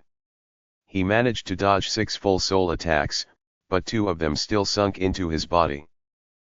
The color of Clementine's face changed slightly. Continue. Dunnington didn't hesitate at all. "Stay your hands. If you keep attacking, I will destroy this interspatial ring." Clementine's voice instantly echoed in the minds of the 8. At the same time, an interspatial ring appeared within Clementine's hands. The eyes of Linley's group of 8 lit up, and they couldn't help but halt. "Clementine, this red caltrip diamond isn't for you to have. Just hand it over." The paragon of fire, Balmer, snickered. The paragon of lightning, Nanasa, stared coldly towards Clementine with her violet eyes. "Hand it over, Clementine. Linley stared at him. Clementine swept the 8 of them with his gaze, then snickered, "I really didn't expect that today's events would occur. If I had known, I would have gone to the planar battlefield and earned a soul-protecting sovereign artifact. A paragon suffer joint attacks from a group of paragons. This had never happened before. The paragons had never anticipated a day like today, and so aside from a minority of paragons who did go and acquire 3 sovereign artifacts, the vast majority of paragons either had no sovereign artifacts or just one. After all, whether or not they had sovereign artifacts made very little difference to them. Only when they suffered an attack from a group of paragons would a sovereign artifact prove its usefulness. The 8 of you really are quite vicious. It is just an Overgod talisman, right? Why fight to the death like this?" Clementine rubbed his nose, then snickered, "The reason the 9 of us have come for this Overgod talisman is to give our sovereign some face, and to acquire just a bit of sovereign's might. Why fight to this extent? Indeed, the Overgod talisman, to high god paragons, didn't have that much use. It wasn't worth them fighting for their lives over it. However, not worth fighting for their lives was only true if their own lives were on the lines. The paragons wouldn't mind taking someone else's life for it. Since you've said that, you should hand the red caltrip diamond over," Dunnington said. Book 20, The Crown's Riddle, Chapter 42, Linley's Terrifying Strength. Linley stared coldly at Clementine. Despite being faced with a group of 8 experts who were attacking him, Clementine was still all smiles. "If you want this red caltrip diamond, we can discuss it," Clementine said with a laugh. "However, I must tell you, I have already informed the Chief Sovereign of Light that I have it. If you do this, you will be offending the Chief Sovereign. Consider this carefully." "What a joke." Dunnington laughed coldly. "Offend the Chief Sovereign of Light? Everyone competed for the red caltrip diamond fairly. If just by fighting over it, the Chief Sovereign of Light will be offended, then you taking it for yourself will be offending the Chief Sovereign of Destruction, the Chief Sovereign of Life, and the other Chief Sovereigns. Which of these paragons didn't have a powerful backer? Perhaps only Linley was here on his own. Actually, as the other paragons viewed it, behind Linley was the Chief Sovereign of Destruction of the Infernal Realm. "Stop wasting time." Bayer laughed coldly. Clementine's face sank. He swept the 8 with his gaze, then laughed coldly. "Fine. You want this red caltrip diamond, right? However, how will the 8 of you divide it up? I am quite interested in this." "Don't worry about that." Dunnington's face sank. "Everyone, prepare to attack," Linley said. Clementine's face instantly turned cold. He suddenly swung his hand and threw the interspatial ring out, using so much force that it transformed into a blur and flew into the horizon. Did he really hand it over? Linley was startled. This was beyond his expectations. Or perhaps, the interspatial ring he threw out was fake. Linley was suspicious, but despite that, he would still go check it out. The red caltrip diamond. The 8, Linley included, all charged together, but Linley's divine sense was activated at all times, and so he clearly noticed that Clementine suddenly charged at high speed towards the fog-deep continent. A deep voice rang out. "This interspatial ring isn't necessarily real. Everyone, don't let Clementine escape. Let's stop him first." But although they said that, who would actually go stop him? If someone went to stop him, the others would definitely acquire the interspatial ring. After all, Linley's group of 8 wasn't truly a cohesive group. Everyone wanted to acquire the red caltrip diamond. This made it so that although everyone knew that Clementine was fleeing, nobody went to stop him. Everyone went to try and acquire the interspatial ring which Clementine had thrown out. The closest and fastest were Linley and Bayer. They charged to the front and were about to acquire the interspatial ring. Up till now, Linley still had yet to reveal his true strength. Swoosh! A surge of terrifyingly powerful energy swept towards Linley, and Linley's speed couldn't help but slow down. Humph! Linley wilted, and with a whap, behind Linley, a 2-meter-long metallic, whip-like draconic tail suddenly emerged. After the transformation, Linley's draconic tail and scales were now an inky jade color. Under Linley's control, that draconic tail suddenly extended to nearly 4 meters long, and as it whipped out, swoosh! Space was cut through like parchment by a knife, and a very neat spatial rift was created. Bang! Bayer wasn't able to dodge in time. Struck by the draconic tail, he was knocked flying. Not just him, even the paragon chasing behind them, Nainasa, was also knocked aside by Linley's draconic tail. Linley stretched his hand over the interspatial ring, and in the same instant, sent a drop of blood into it. The interspatial ring, the red caltrop diamond, Linley couldn't help but tremble from excitement. Everyone, join forces and attack Linley. Bayer instantly sent to the other paragons. Linley's divine sense instantly swept through the interspatial ring. The insides of it were completely empty, forget about the red caltrop diamond, there wasn't even a rock inside. Linley's heart sank, and a surge of rage began to build in his chest. So this Clementine really wasn't willing to hand over the red caltrop diamond. The other paragons were preparing to attack Linley. This ring is fake. Linley sent furiously to the others. We've been swindled by Clementine. What? The faces of the other 7 paragons changed dramatically. They all had thought of this possibility, but when it really played out, all of them grew furious. 8 paragons had been deceived at one go. How could they not be enraged? Everyone had thought of this possibility, and someone had even spoken out to urge them to block Clementine. But, everyone wanted someone else to do the blocking, while they would go seize the interspatial ring. Their disunity made it so that Clementine was now able to pull away from them. Capture him! The paragon of Earth, the big fellow who was 4 meters tall, bellowed furiously. The 8, Linley included, charged straight for Clementine. Haha, only now did you want to try and capture me? Haha, too late. Clementine's voice. It echoed within the minds of Dunnington, Balmer, Linley, and the rest of the 8. It really is as I expected. This is the result of your disunity. I just played a simple trick, and all of you were fooled. Dunnington, Bayer, and the others had ugly looks on their faces. Actually, everyone realized that the ring was probably fake, but none of them could resist fighting over it. To capture him now is difficult. A cold voice rang out in the minds of Linley and the others. The speaker was the paragon of lightning, Nainasa.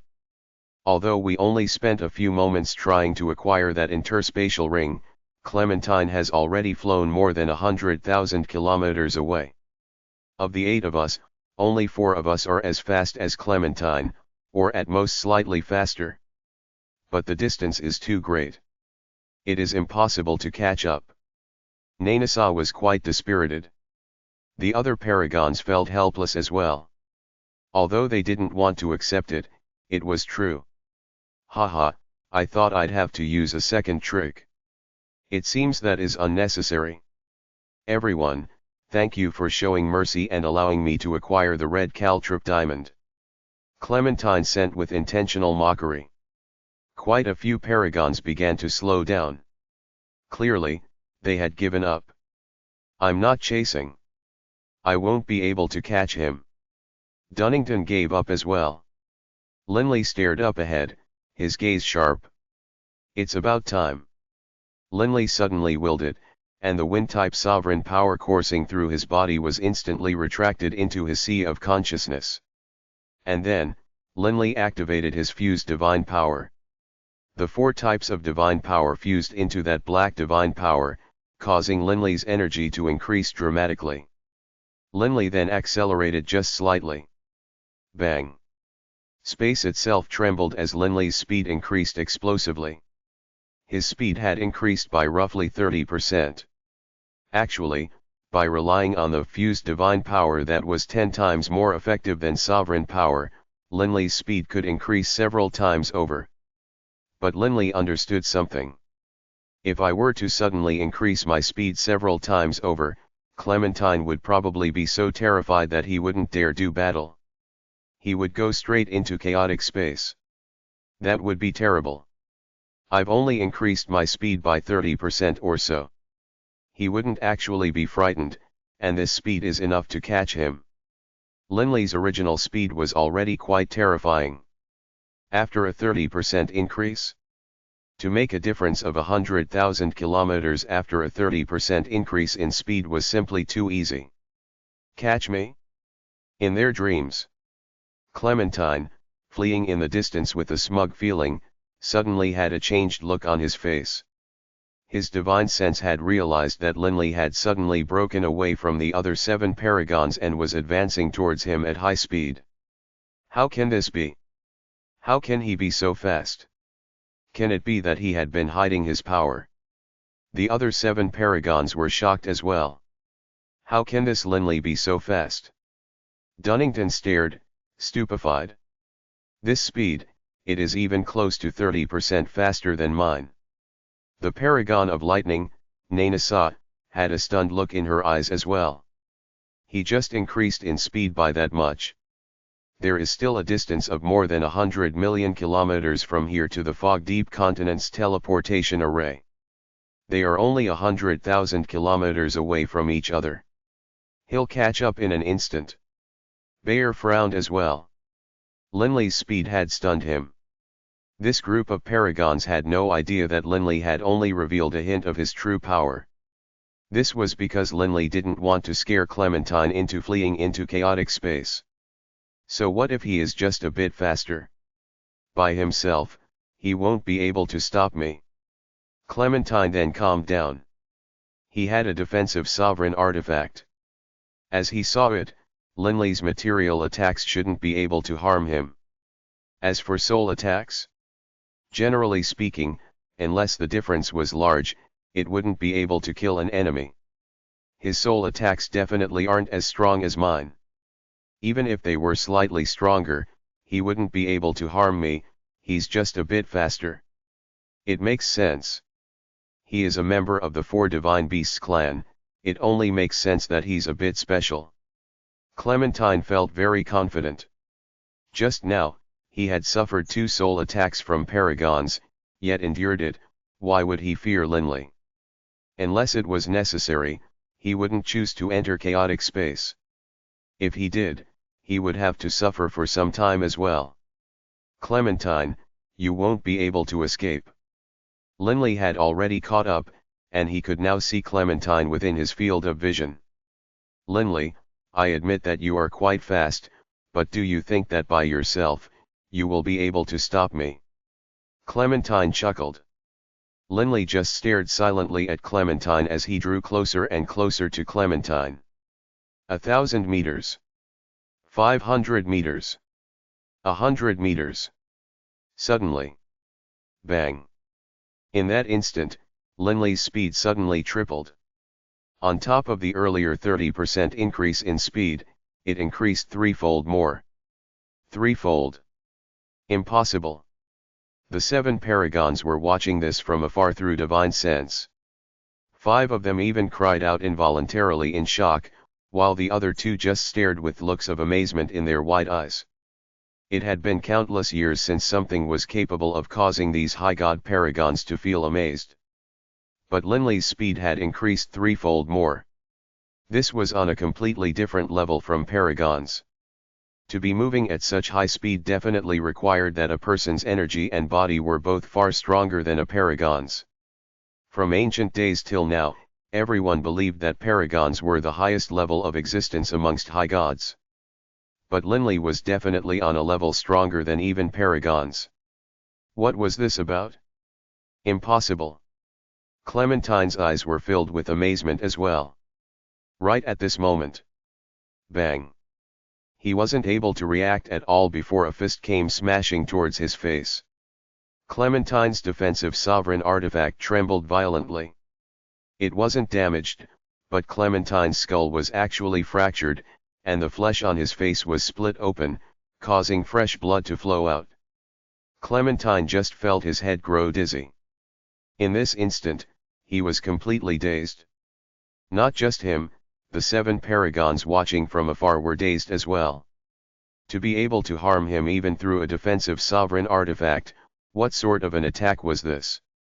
In the past, in the Indigo prefecture of the Infernal Realm, when the 8 great clans had attacked the 4 divine beasts clan, Beirut had appeared and, wielding his sovereign longstaff, devastated the experts of the 8 great clans.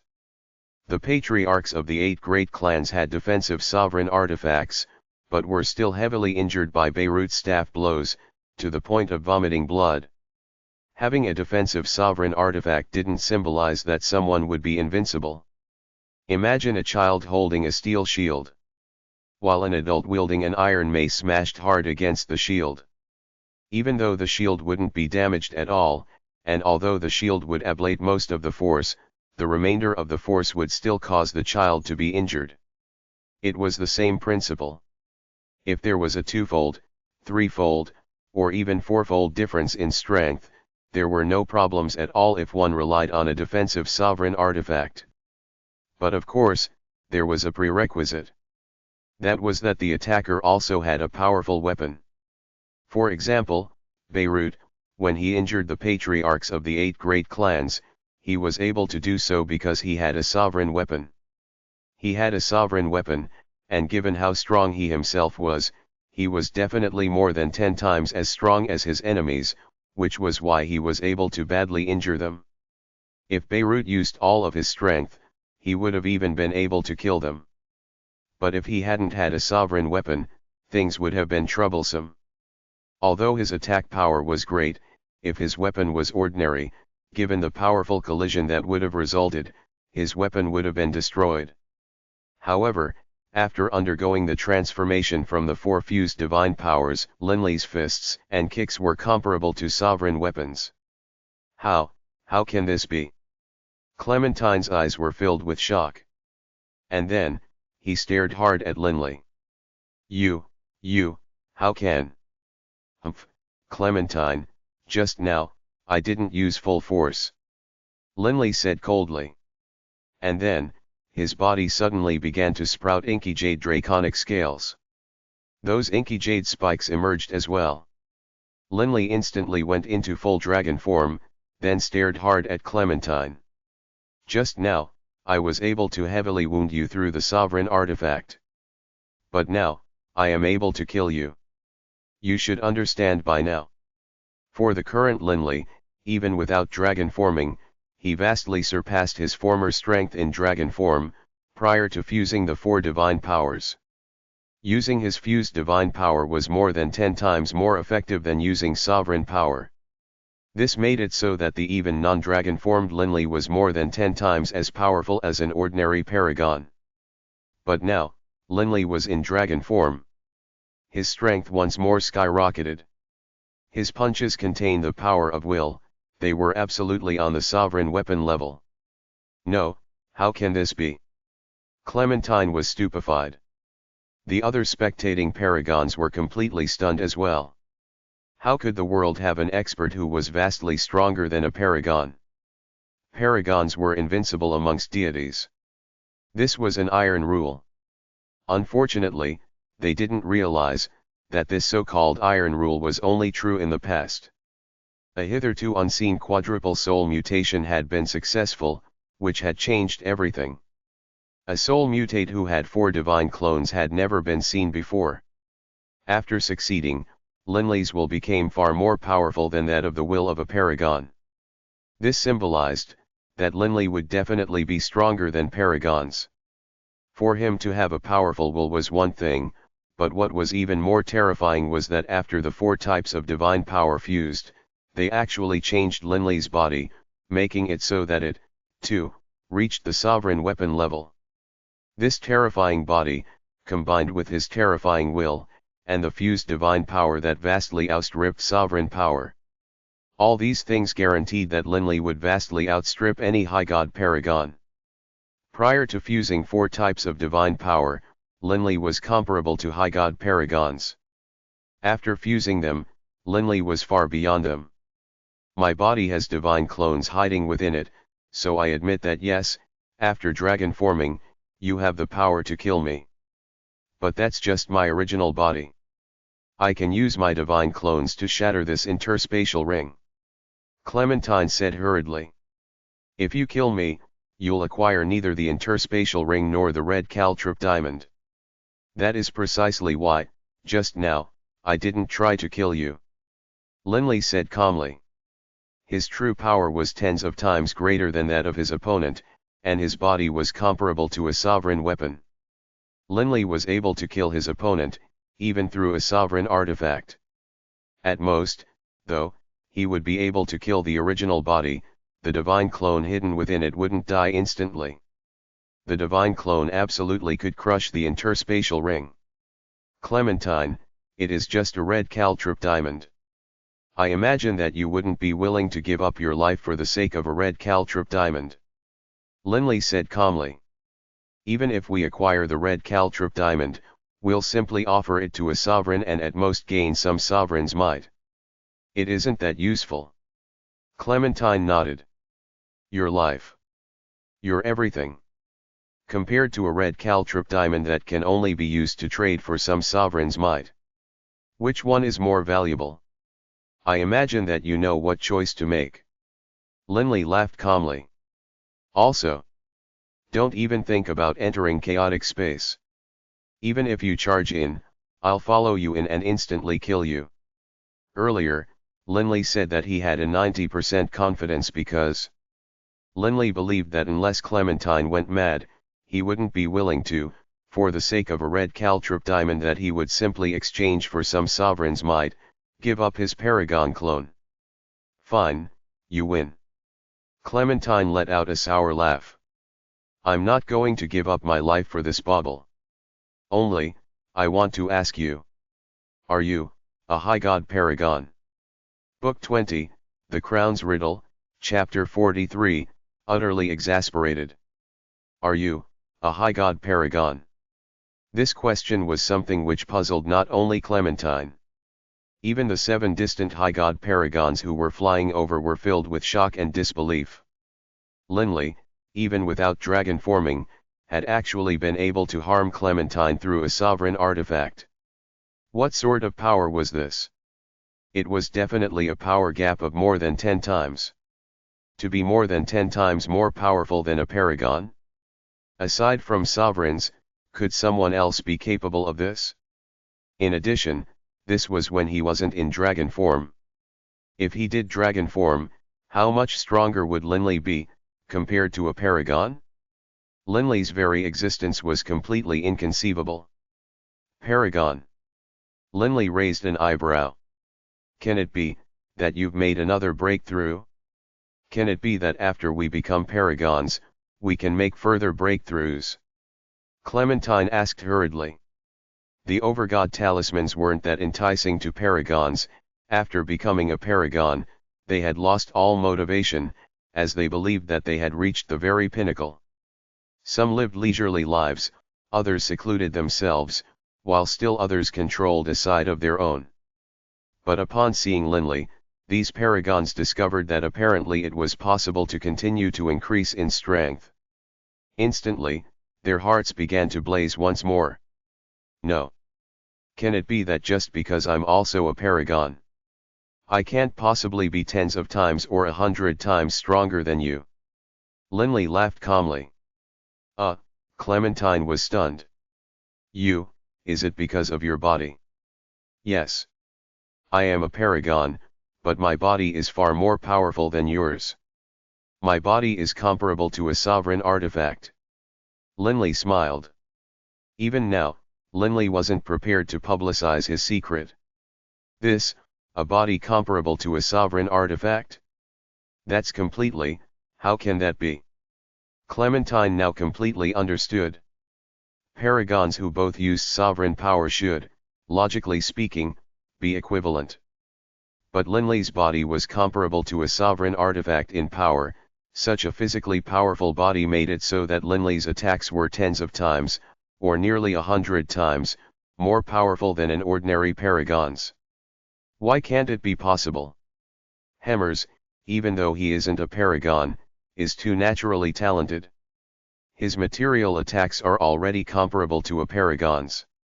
You tell me, if he became a paragon and possessed the power of will, wouldn't his material attacks vastly surpass yours? Linley laughed calmly. Given how powerful Hemmers was before becoming a paragon, if he became a paragon, Hemmers would definitely surpass the others. I understand now. Clementine let out a long sigh.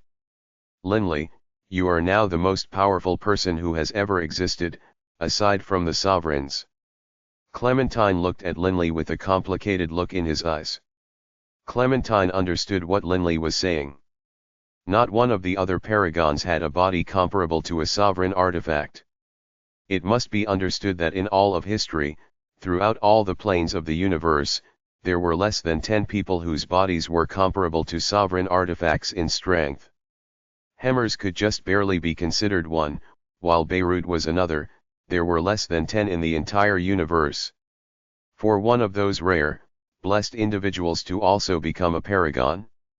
Was that likely? The number of living creatures of various races that had existed throughout all of the planes and all of history was an astronomical, unthinkable number. And yet, only 20 plus paragons had ever emerged. The chances were simply too low. It could be said that the chances were virtually nil. There were less than 10 or so figures like Hemmers or Beirut. For one of them to become a paragon wasn't very practical.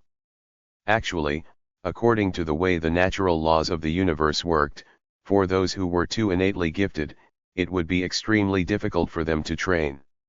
Forget about Beirut and Hemmers, not even the ancestors of the 4 divine beasts clan had become paragons. The heavens were just. If Linley had developed normally, there was no way he could have become this powerful, nor could he have acquired a body comparable to a sovereign artifact. However, despite having 4 divine clones, his soul mutation had been a success. Linley's tough, powerful body wasn't given to him at birth, it was created by that fused divine power. Ever since his 4-way soul mutation had been a success, it was virtually guaranteed that a miracle would take place. Linley had fused divine power and will, both of which vastly surpassed that which was available to a high god. This made up for Linley's deficiencies in the mysteries, making him comparable to a paragon. But his body, as strong as a sovereign artifact, made him vastly surpass them. Clementine, you've asked your questions. Now, give me the red caltrip diamond. Linley stared at Clementine. I wanted to offer it to the chief sovereign. Forget it. Clementine waved his hand, and a red caltrip diamond appeared within it. Holding the red caltrip diamond, Clementine laughed as he looked at Linley. This red caltrip diamond does indeed have a type of unique energy that nourishes the soul.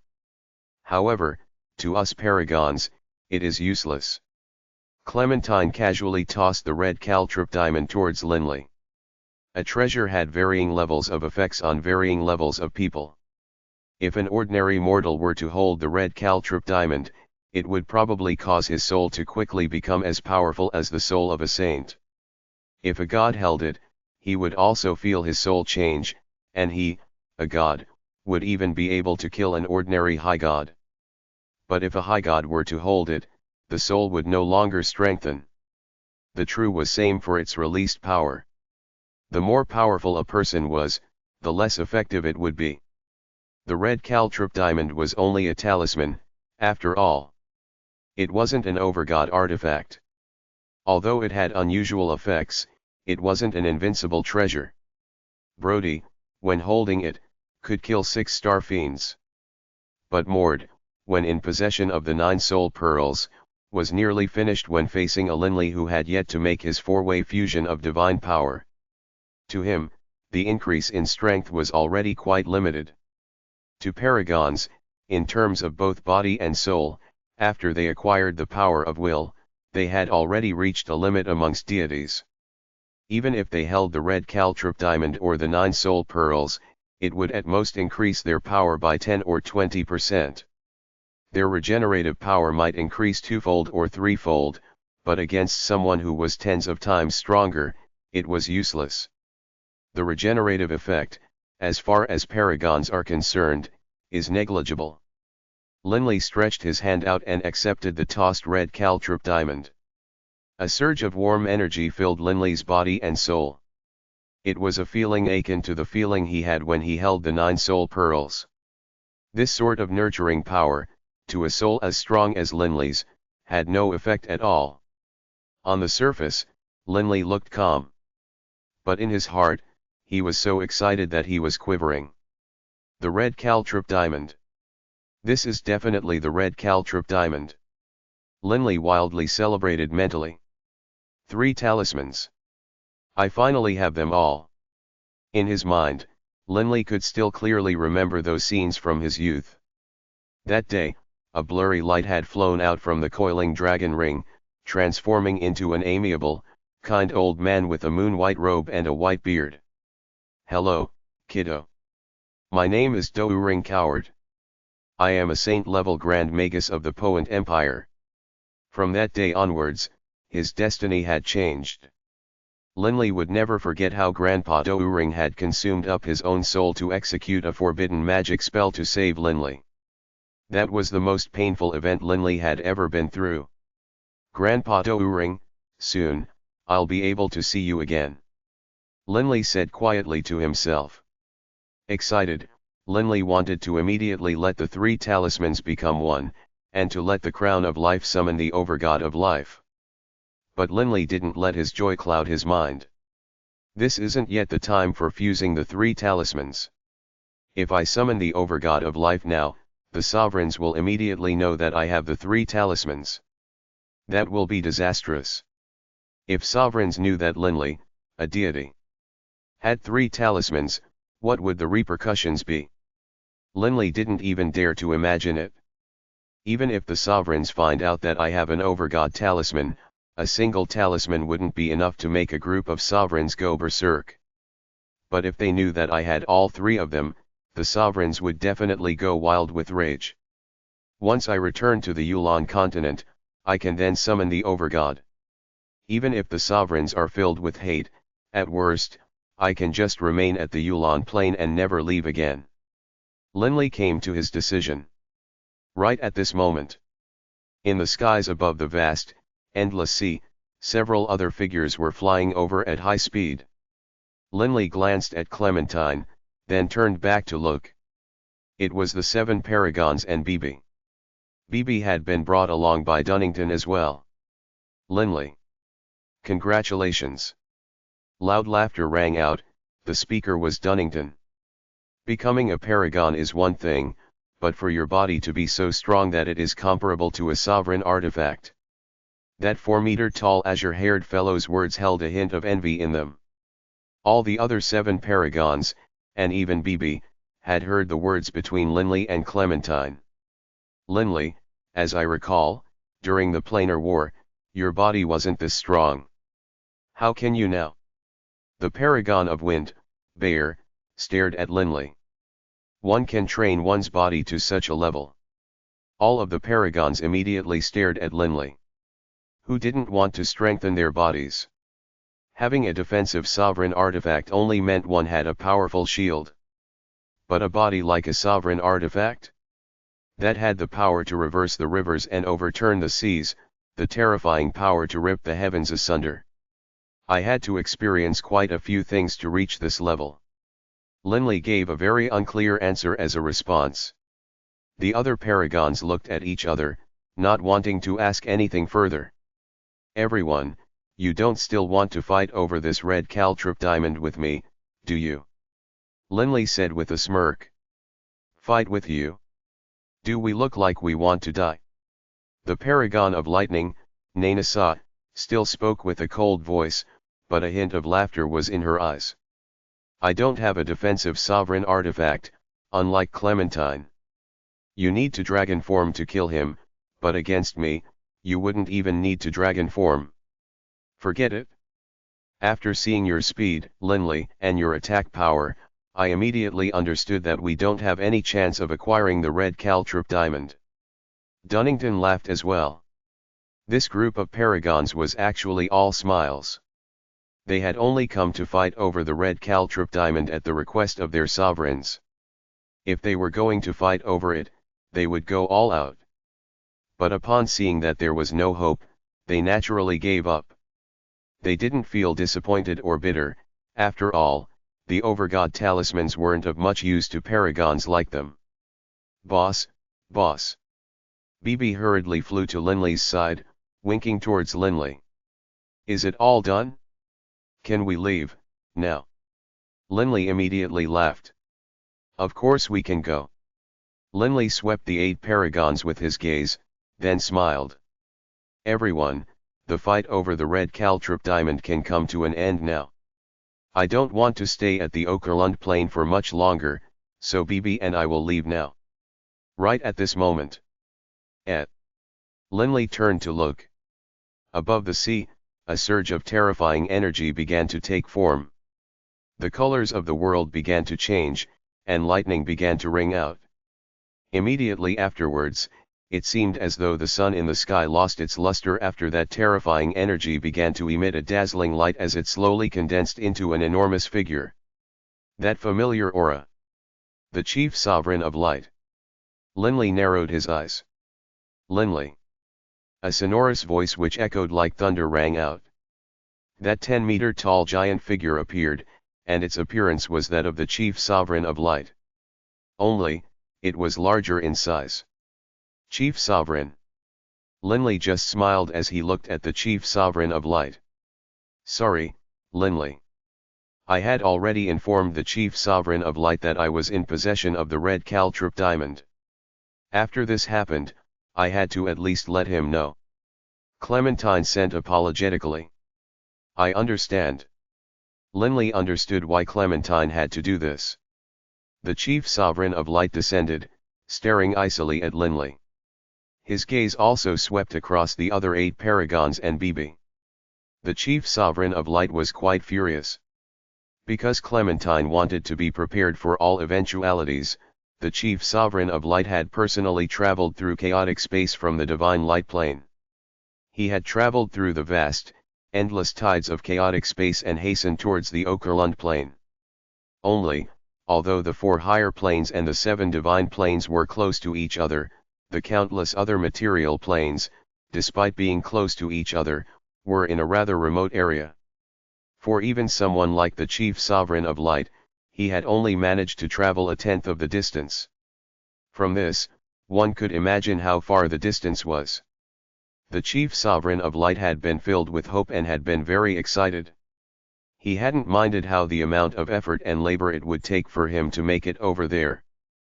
But who would have imagined that halfway there, he would receive word of what had just happened, that the red caltrip diamond had been taken by Linley. If Clementine had never acquired it, that was one thing. But for Clementine to first acquire it? The Chief Sovereign of Light had been extremely happy, because he had already begun to view the red caltrip diamond as his. Now that it had been seized, of course he was furious. And given that he had already traveled such a great distance in chaotic space, he was even more furious. Linley, you, the Chief Sovereign of Light was about to say something. Chief Sovereign. Linley actually interrupted the Chief Sovereign of Light and asked curiously, this is a material plane. Can it be that you are planning to block me here, with your weak little planar projection clone? Book 20, The Crown's Riddle, Chapter 44, Whither to? The other 8 paragons looked at each other. Then, by unspoken agreement, they moved back some distance, watching amusedly as this played out. Why has the Chief Sovereign of Light sent a projection clone over here? Dunnington sent to the other paragons. He probably isn't willing to accept the results. Nainasaw sent to the others. After I acquired the red caltrip diamond, the Chief Sovereign of Light entered chaotic space and had been hastening here this entire time. He's probably utterly irritated right now. Clementine sent back with a smirk. Although on the surface, the paragons behaved with courtesy, in their hearts, they still felt disdainful towards some sovereigns.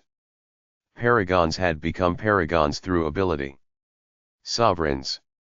Luck was what mattered in being able to acquire a sovereign spark. As paragons saw it, most sovereigns were just born earlier in the universe and were a bit luckier. Everyone, do you think that Linley will trample all over the chief sovereign of light's projection clone? The paragon of water, the chubby-faced man, sent mentally. I don't think so. Although this is just a projection clone, it's the projection clone of the chief sovereign. If Linley were to do something, he would be giving the chief sovereign no face. To end up at loggerheads against a chief sovereign isn't good.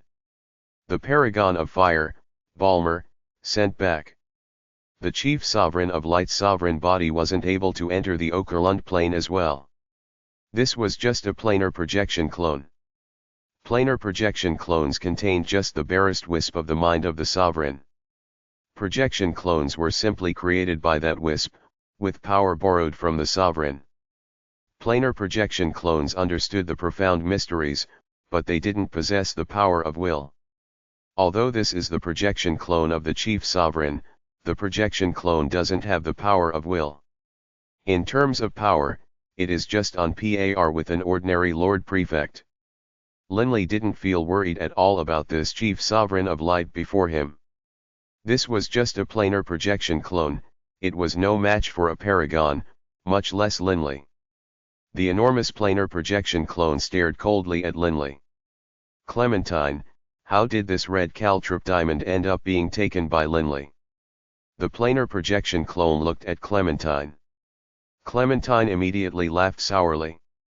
Chief Sovereign, you have no idea what level Linley's power has reached. He isn't just a high god paragon, his body is definitely on the level of Hemmers and Beirut, comparable to a sovereign artifact. His material attacks are tens of times more powerful than mine, perhaps even 100. There was nothing I could do. How can that be? The chief sovereign of light stared towards Linley in astonishment. In recorded history, not a single supreme expert whose body was comparable to a sovereign artifact was able to become a paragon. This is true. The paragon of fire, Balmer, laughed. We personally witnessed it. And not just that, in terms of speed as well, he vastly outstrips us. Clementine wasn't even able to flee. He had no other choice, he had to hand over the red caltrop diamond. The chief sovereign of light looked at Linley. Chief sovereign, dare I ask, can I leave now? Linley asked. You want to leave? The chief sovereign of light let out a cold snort, but unfortunately, this was just a planar projection clone. The chief sovereign of light was only able to talk right now. Bibi, by Linley's side, spoke out irritably. Chief sovereign, the fight over the red caltrop diamond in the material plane is a matter for us deities. Here in the material plane, we fought over it fairly, and the strongest ended up taking it. My boss now holds it, so naturally it belongs to my boss. Chief Sovereign, why have you sent a planar projection clone over here? Do you want to threaten my boss? An ugly look was on the Chief Sovereign of Light's face. He was indeed in the wrong in this matter. The other 8 paragons all had sovereigns behind them. The struggle in the Okerlund plane was a struggle for deities, the sovereigns shouldn't interfere. If he were to intervene and threaten Linley, what if the other sovereigns did the same? How would the paragons be supposed to act? Linley. The chief sovereign of light suppressed the anger in his heart as he looked at Linley. I know that Dunnington was sent by the chief sovereign of destruction. You, then, shouldn't have been. Perhaps the Redbud sovereign is your backer. How about this? You hand the red caltrop diamond to me. As for the Redbud sovereign, I will speak to her on your behalf.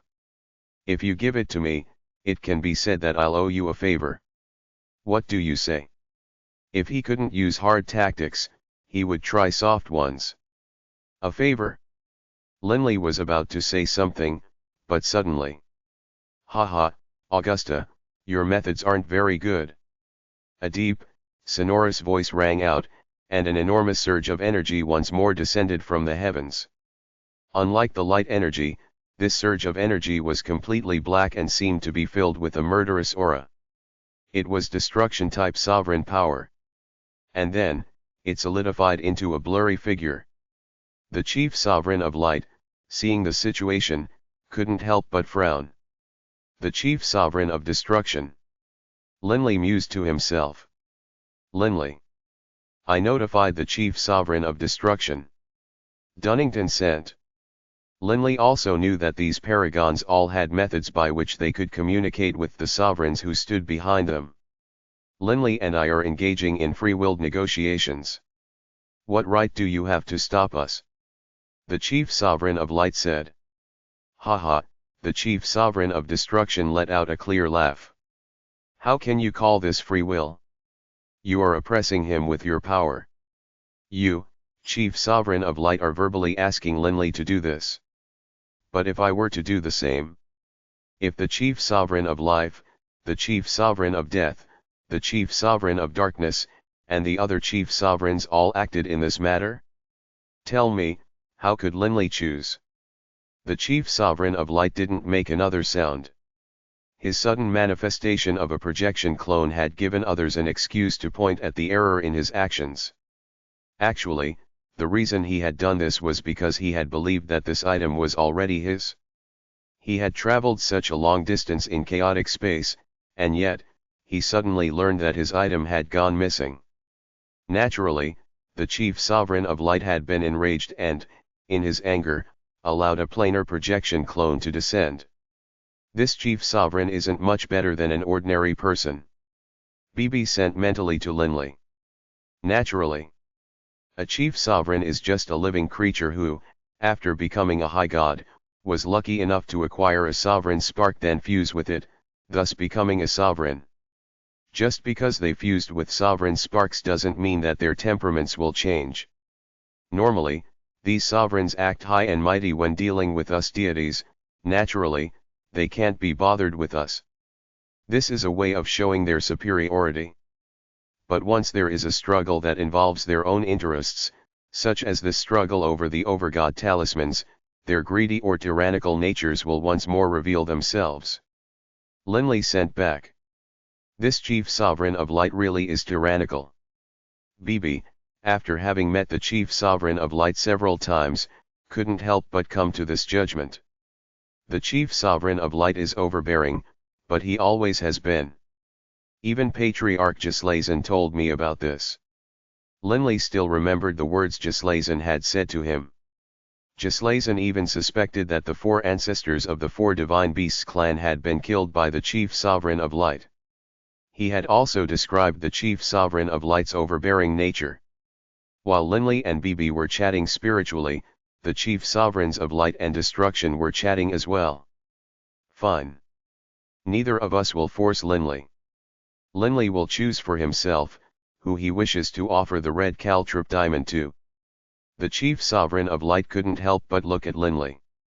Linley, you can choose for yourself which sovereign you wish to offer it to. You don't have to take any attitude from any sovereign. After all, there's only a single red caltrip diamond, while there are tens of sovereigns. The chief sovereign of destruction looked towards Linley.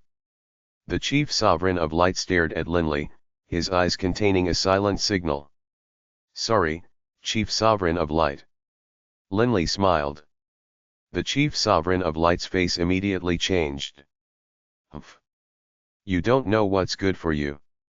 The chief sovereign of light gave Linley a cold glance, and then his planar projection clone suddenly disappeared. Linley's face, however, didn't change. He stood there quietly in midair, and his face once more had a hint of a smile on it. Haha, Linley, well done. The chief sovereign of destruction laughed easily. You can choose who to give this red caltrip diamond to. Naturally, giving it to me would be good, but I won't force you. And then, the chief sovereign of destruction's planar projection clone suddenly disappeared as well. The world once more returned to normalcy. The waves of the sea continued to swell forward, and the other 8 paragons flew over, laughing. "Ha, boss, that chief sovereign of light's face just now was so amusing," BB celebrated. "I already offended the chief sovereign of light once. Now, I've offended him again." Linley sighed helplessly. "That's the sort of temper the chief sovereign of light has." Clementine laughed. While speaking, Clementine stretched his divine sense out to close off the surrounding area. Clearly, he didn't want the other high gods to hear the words between them paragons. Humph. That group of sovereigns. Don't be fooled by that superior attitude they always have. When any minor matter occurs that they care about, or even something that costs them the tiniest bit of face, they will be enraged. The paragon of fire, Balmer, snickered. Actually, it's understandable. They are so high and lofty that if anyone was to irritate them, they would probably let their fury descend upon the offender. However, only a minority of sovereigns are so bad-tempered. Dunnington said with a smile. The majority of sovereigns are decent fellows. Humph. They were simply born earlier, shortly after the planes were formed. They were just one of the first batches of high gods, then were lucky enough to acquire sovereign sparks and fuse them. The paragon of life said calmly. In terms of the profound laws, the vast majority of sovereigns are inferior to us, even though they enjoy vast amounts of faith energy. I've seen quite a few sovereigns, but the chief sovereign of light is still the most overbearing of them all. Linley said. Haha, the chief sovereign of light is legendary for his overbearing manner. Even in material planes, amongst the various churches, the churches of light tend towards total hegemony. However, the chief sovereign of light is powerful. He's qualified to act so tyrannically. The paragon of earth, that 4-meter-tall azure-haired fellow, laughed. The bone rock sovereign of death, before the previous planar war which occurred countless years before, personally attacked a pair of commander-level experts. This group of high god paragons leisurely chatted about the various sovereigns. This was a material plane, there was no need to fear that the sovereigns would discover it through divine sense. After chatting for a long time, Linley learned quite a few things regarding the sovereigns. The more he heard, the more clearly Linley felt that the sovereigns were nothing special. They, too, felt joy, rage, grief, and amusement. It was much like how, to mortals, deities were creatures who were far above them.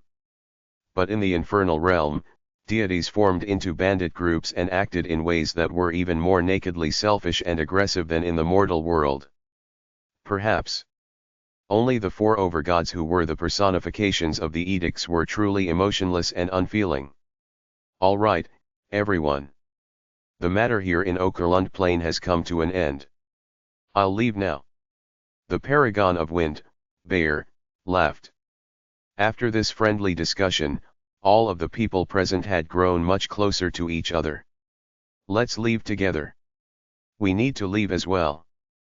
Dunnington and the other paragons were nearby as well. Boss, time to leave. BB said hurriedly. Everyone, you can leave first. I have something to take care of. Linley suddenly said. The 8 paragons, although puzzled, didn't say anything. They bid Linley farewell, and then the 8 of them began to fly towards the fog-deep continent. Boss, what is it? BB said. Linley frowned as he sent with worry, BB, when I acquired the red caltrip diamond, I was too excited. I didn't think about things in detail. But now that I've calmed down, I've realized that I absolutely cannot go back through the teleportation arrays. Can't go back through the teleportation arrays. BB stared. Right. The teleportation arrays will take me to the divine planes or the higher planes. You should know that the sovereigns all very much want to acquire the red caltrip diamond. In the Okerlund plane, they aren't able to fight with me at all. However, if I teleport to a divine plane or a higher plane, then perhaps I'll find that a sovereign will be there at the array, waiting for me. Linley laughed sourly. If, as soon as he teleported somewhere, he immediately saw a sovereign, he would be finished. There would be no chance of escape. Each of the planes have a varying number of teleportation arrays. The Infernal Realm has many, but the Netherworld only has 2 teleportation array locations. There are, however, quite a few sovereigns in the higher planes and divine planes. The chances of one of them lying in wait are quite high. Even if lesser sovereigns have no need for it, they might give it to a chief sovereign so as to gain a favor. Linley felt quite frustrated. Boss, where should we go, then? BB now knew that the situation was, indeed, terrible. Right. Where shall we go? Linley felt completely lost. It was true that the 7 divine planes and 4 higher planes had many teleportation locations, some of which wouldn't have sovereigns nearby. But Linley couldn't take the risk. If he failed, he wouldn't even have the chance to feel regret. I've acquired the red caltrip diamond. But I don't know how to return to the Yulon plane. Linley laughed bitterly. Can it be that we'll have to take the chance? BB muttered. Book 20, The Crown's Riddle, Chapter 45, Beirut's True Power. Many colored streams of light flowed about randomly, collectively forming the vast and endless region of chaotic space. Chaotic space could be said to be the most dangerous place of all.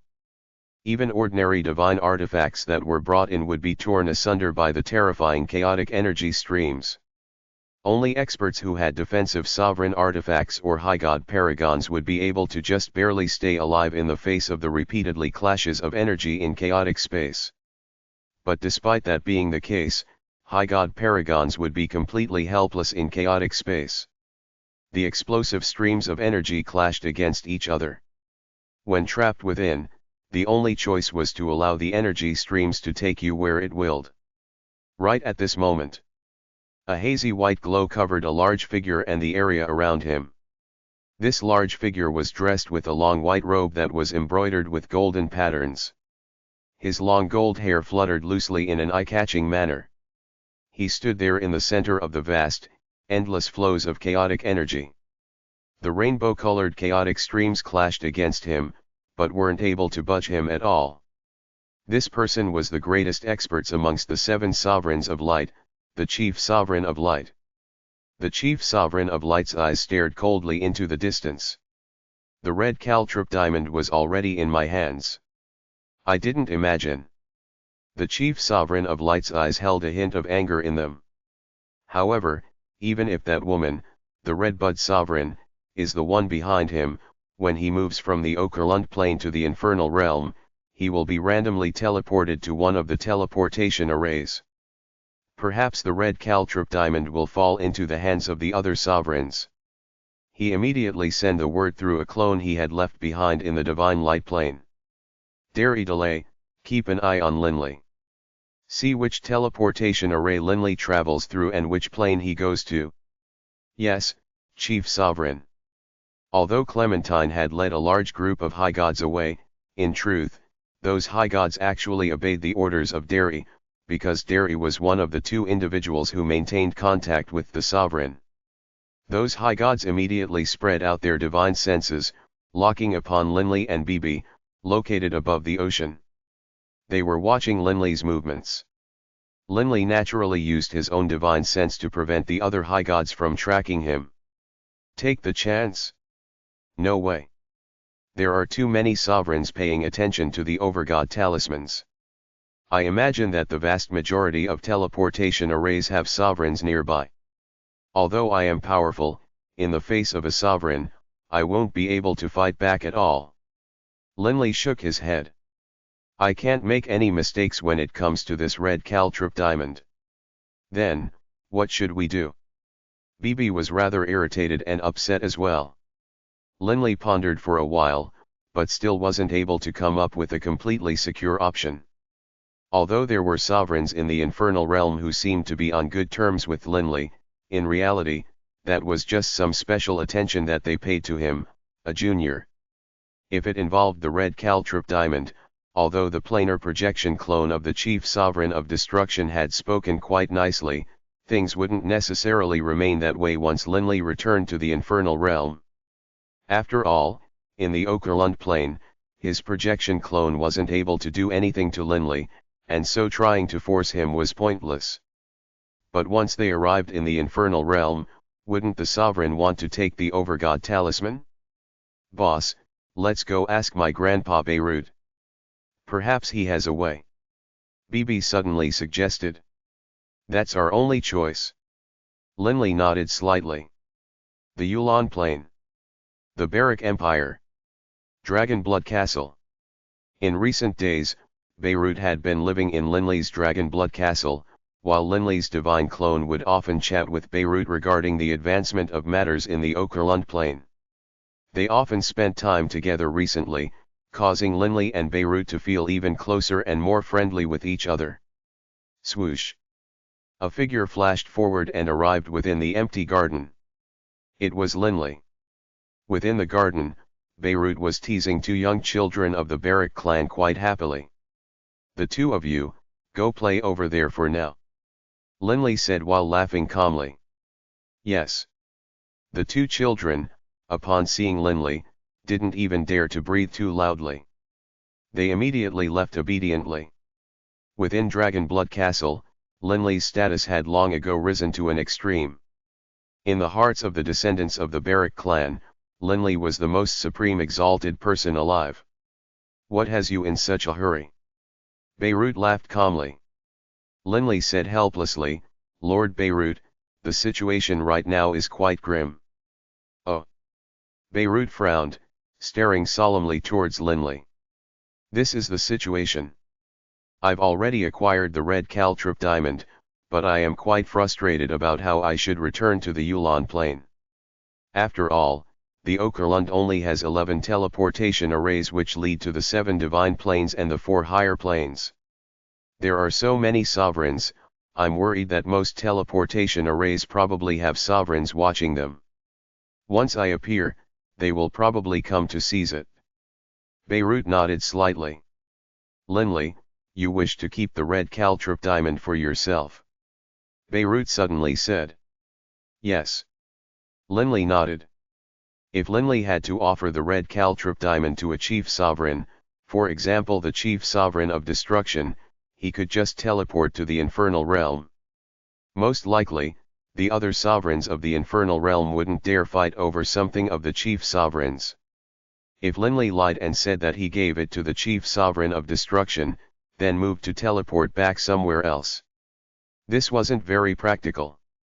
First of all, if he were to lie and use the chief sovereign of destruction to deceive others, that would be deceiving the chief sovereign of destruction.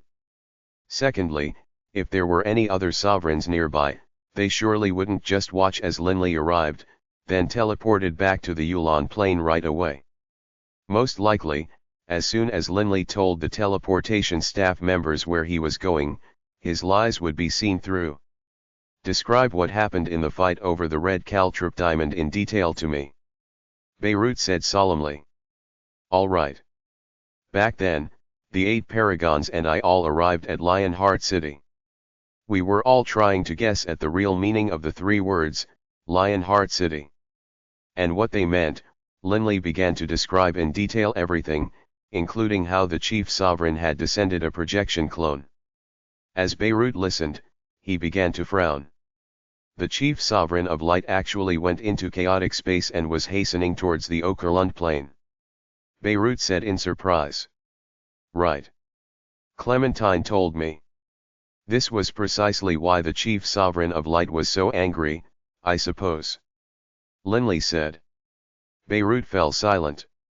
"If you are going to take it for your own, then," Beirut pondered carefully. "Linley," Beirut suddenly said. "Let's do this. Your original body and BB shall remain in the Okerlund Plain for now.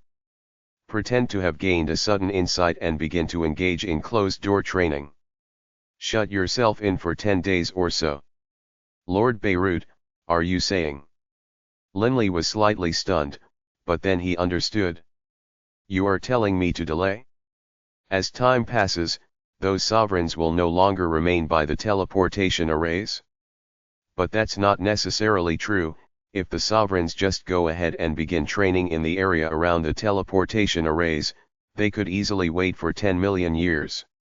Sovereigns were in possession of eternal life. What was a 10 million year wait to them?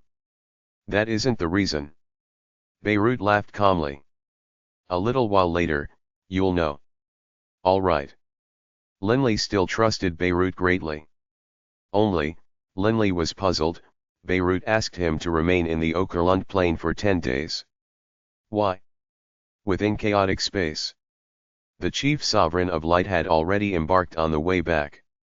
Chief sovereign, that Linley and BB actually are in no hurry to leave the Okerlund plane. They've suddenly begun to train, right there in the air above the sea. Linley seems to have gained some sort of insight. BB is next to him, standing guard. The communications staff reported back immediately to the chief sovereign of light. He had an insight. Linley has several divine clones. One reached the paragon level, and the others are gaining insights as well. His talent is indeed formidable. Although the chief sovereign of light didn't have any positive feelings towards Linley, he still had to somewhat sigh in approval in his heart. Given the chief sovereign of light's speed, that very day, he returned back at the divine light plane. The 11th day after Linley acquired the red caltrip diamond. Within Dragonblood Castle. Linley was accompanying his father, Hogg, drinking and chatting. Right at this moment, Beirut suddenly walked over from a nearby door. Linley. Beirut said solemnly. Father. I'll go accompany Mr. Beirut first. Linley said. Hogg knew that Linley and Beirut had something important to discuss, and so just laughed and withdrew. Follow me. Beirut said calmly, then flew out. Linley hurriedly followed. Swoosh, Beirut flew forward, with Linley hurriedly following from behind. So fast. Linley was startled that he was actually almost unable to keep up. Linley's divine clones had all undergone a soul mutation as well, and his bodies were all very powerful, and also in possession of strong will. They were all capable of using fused divine power as well. The speed of his divine clones wasn't that much weaker than his original bodies. And yet, he was almost unable to keep with Beirut. In the blink of an eye, Linley and Beirut departed from the Yulon continent region and arrived within the South Sea region. Beirut suddenly came to a halt, and Linley did so as well. Lord Beirut, you are. Linley said, puzzled. Didn't you say that you want to know a way to return to the Yulon plane? Beirut's eyes had a special light in them. A smile that wasn't a smile played on his lips as he looked at Linley. Linley was completely baffled. The way is very simple. Pass through chaotic space and return to the Yulon continent. Beirut laughed calmly. Pass through chaotic space. Linley was startled. According to legends, even paragons would be helpless within chaotic space. Lord Beirut, this chaotic space is very terrifying. High god paragons that are driven within can do nothing but be carried away by the currents. Although I am stronger than paragons, I'm not necessarily going to be able to withstand chaotic space. Linley didn't have much confidence. I'm not asking you to go alone.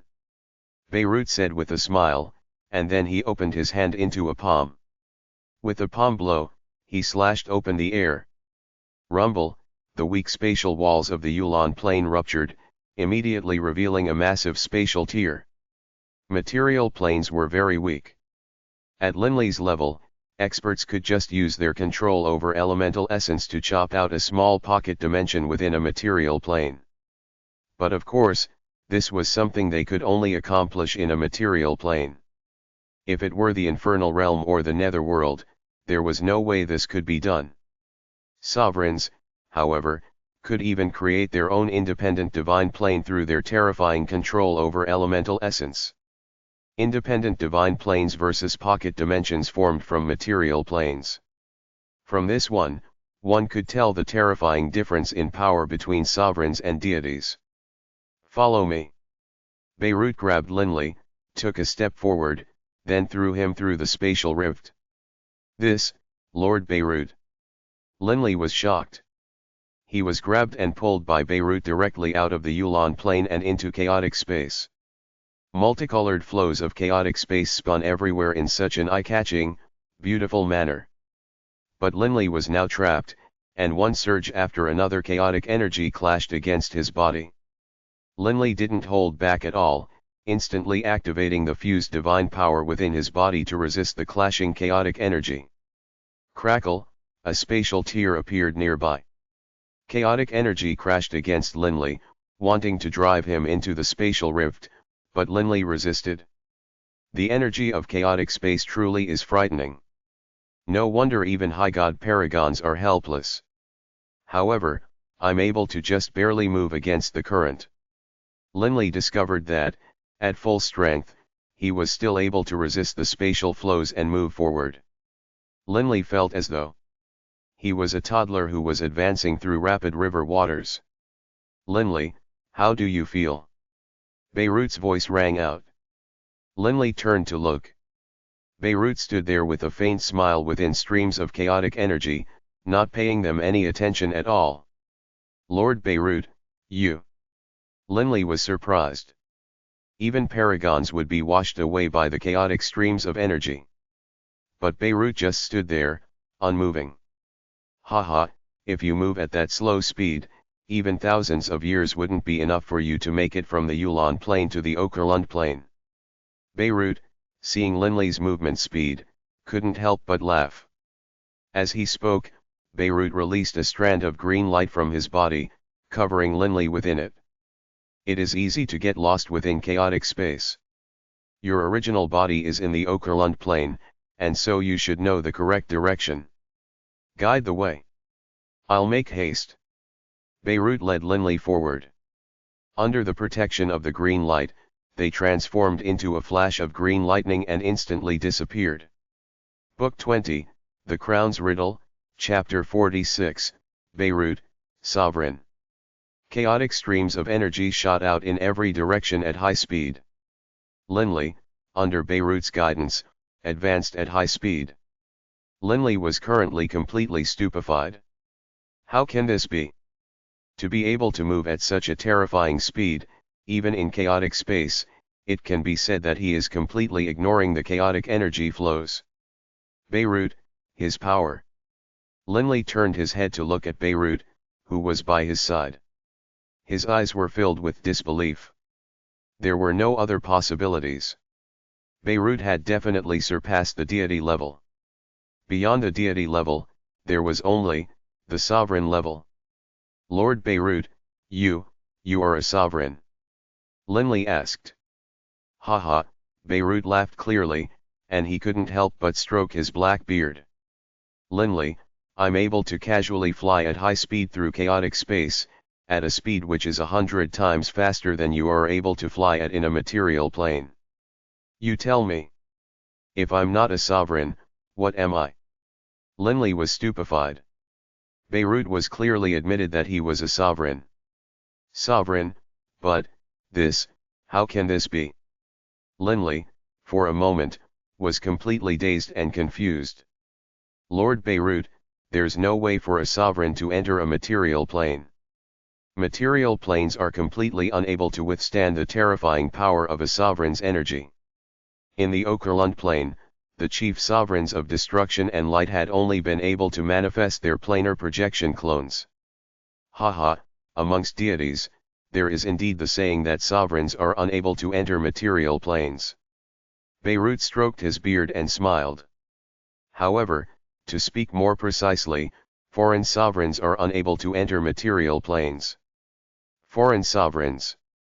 Linley frowned. Linley, do you know the principle behind why sovereigns are unable to enter material planes? Beirut changed to a different topic. Principle? Isn't it simply because sovereigns possess too much energy, and material planes are unable to withstand them? Linley said.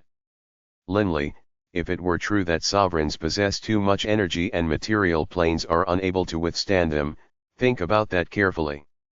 If the sovereigns contract their energy and don't let it leak out of them, how could a material plane collapse? Beirut laughed. That's true. Linley didn't understand. If a sovereign were to contract his energy and his aura, even if Linley was standing before him, Linley wouldn't sense anything at all. Given how powerful their abilities at contracting their auras were, why would they cause a material plane to collapse? Thus, your earlier words were not completely accurate. Beirut said with a calm laugh. Beirut said with a sigh, I imagine that even if you ponder it until your head starts hurting, you still won't understand. Let me tell you, then. This has to do with the birth of one's soul. Every single day, a material plane will give birth to new life, and every single living creature will possess a soul. For example, the living creatures of the Yulon plane will have souls that are compatible with the Yulon plane. The Yulon plane is their home. Linley couldn't help but nod. He felt it as well, when he returned to the Yulon plane.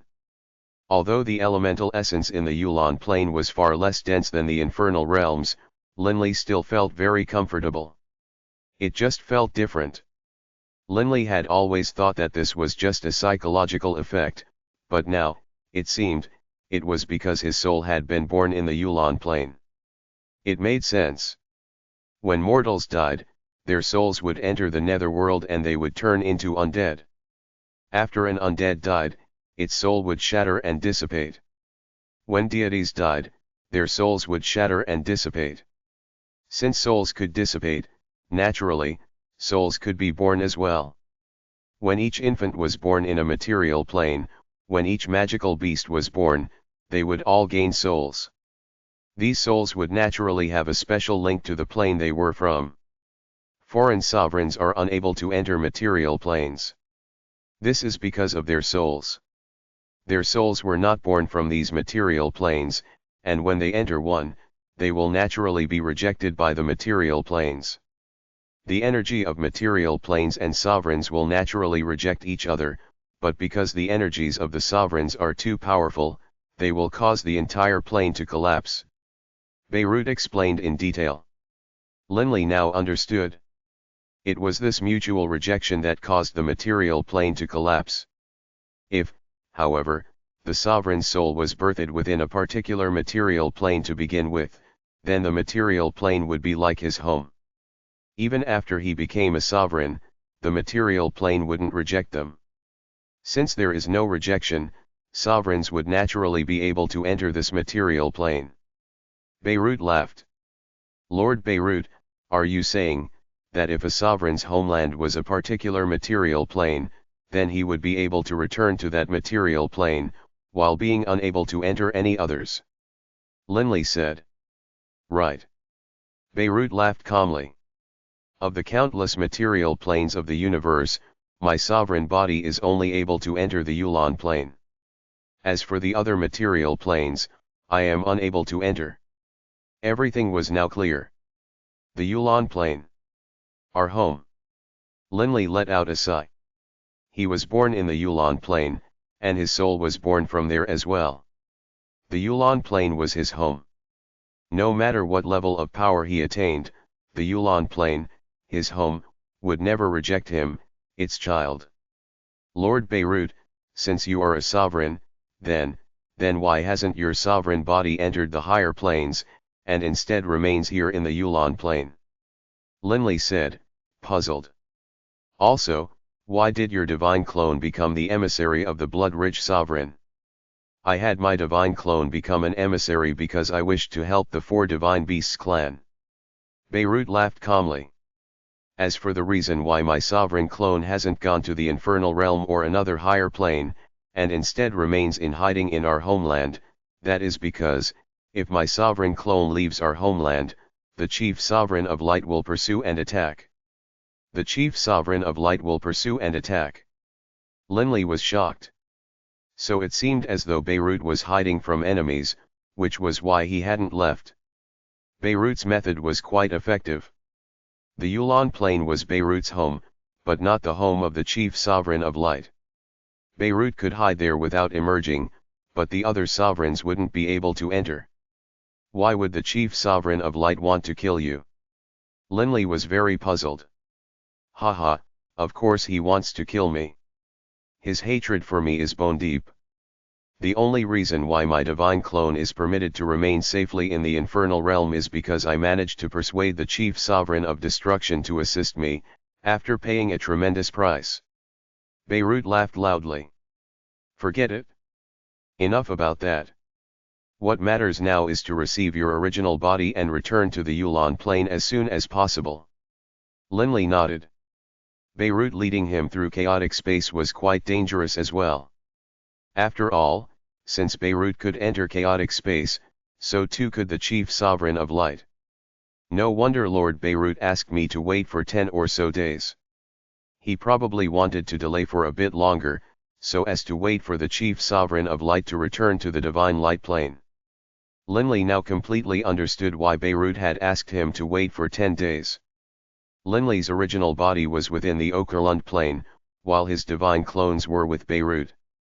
Through the connection between his bodies, he was able to easily locate the correct direction, making it so that Beirut didn't make any wrong turns while navigating the chaotic streams of this region. Lord Beirut, will the chief sovereign of light pursue and attack us? Linley was rather worried. Worried for Beirut. Don't worry. How would he even know that we are in chaotic space? Beirut said confidently. In addition, when I entered chaotic space, I spread out my divine sense. The reach of a sovereign's divine sense is far beyond what you can imagine. As soon as he enters the range of my divine sense, I will have ample time to prepare. Linley nodded slightly. The divine sense of a sovereign could easily stretch across the entire infernal realm or the entire netherworld. In addition, that clearly wasn't their limit. From this, one could imagine how vast a distance it could reach. And thus, one could also imagine how powerful a sovereign's will was. It was countless times more powerful than a paragon's will. The Okerlund plain. Rumble. The waves of the sea rolled forward. Linley sat there in the meditative position above the sea, with Bibi standing guard by his side. Suddenly, Linley opened his eyes, revealing a hint of a smile on his face. He sent mentally, Bibi, let's prepare to enter chaotic space. Chaotic space? Bibi was shocked. Boss, are you preparing to return to the Yulon plane through chaotic space? Yes. However, not through my own powers. Linley smiled. Then, if it isn't you, who? A sovereign? Which sovereign is willing to help us? Bibi was very puzzled. You will soon know. Linley was intentionally secretive. Through the connection between his bodies, Linley could clearly sense that his divine clone and Beirut had already reached the outer perimeter of the Okerlund plane. Let's go. Linley grabbed Bibi with one hand, while at the same time, slashed down with his other hand. A gigantic spatial rift appeared, which began to pull on the surrounding area with an astonishing attractive force, swallowing up a great deal of even the seawater below. In you go. Linley stepped forward and pulled Bibi into chaotic space. Immediately afterwards, the spatial tier slowly began to recover. The air above the sea once more grew calm. Linley entered a spatial rift. Entered chaotic space. The two groups of high gods who were watching over Linley were greatly shocked. It wasn't just the forces of the divine light plane which were watching over Linley. There were also forces from the infernal realm, the divine earth plane, the divine wind plane. Every single side had left quite a few high gods behind to watch over the movements of Linley and Bibi. But the fact that they had chosen to enter chaotic space completely stupefied the others. He entered chaotic space? Self-exile. Those high gods were speechless. He probably has a sovereign who is there to welcome him. The high gods were able to guess this as well. Quick, report it to the sovereign. The various forces, through their divine clones, simultaneously reported back to their sovereigns. The divine light plane. Deep within God's jail sea. What? He chose to enter the flows of chaotic space. The chief sovereign of light's eyes were filled with shock as well. But an instant later, he recovered, then laughed coldly. The sovereign behind Linley has definitely gone into chaotic space to welcome him. Who could it be? Redbud? Or is it? A name suddenly appeared in the mind of the chief sovereign of light. Beirut? A hint of a killing desire appeared in the chief sovereign of light's eyes. It is very possibly Beirut. The chief sovereign of light didn't hesitate at all. Energy trembled from his body, and a spatial rift suddenly appeared in front of him. With a single step, he entered chaotic space, and then the spatial rift disappeared. Chaotic space. The chief sovereign of light was moving like a ray of light, advancing at astonishing speed. Beirut, I hope you move quickly. If I end up catching you, humph. The chief sovereign of light, although not certain that it was Beirut, felt that it was reasonable, given the relationship between Linley and him. Beirut was perpetually in hiding within the Yulon plane. This had caused the chief sovereign of light to long ago feel enraged towards him. He wouldn't give up even the slightest chance of killing Beirut. The beautiful, cyclical flows of energy sped past them. Beirut's body constantly emanated that green light, and it covered Linley and Bibi as they flew at high speed towards the Yulon plane. Grandpa Beirut, am I dreaming? Bibi looked at Beirut in disbelief. Grandpa, you are actually a sovereign? This is too inconceivable. Earlier, he had followed Linley into chaotic space. Upon seeing Beirut's arrival, Bibi had been completely, totally stupefied.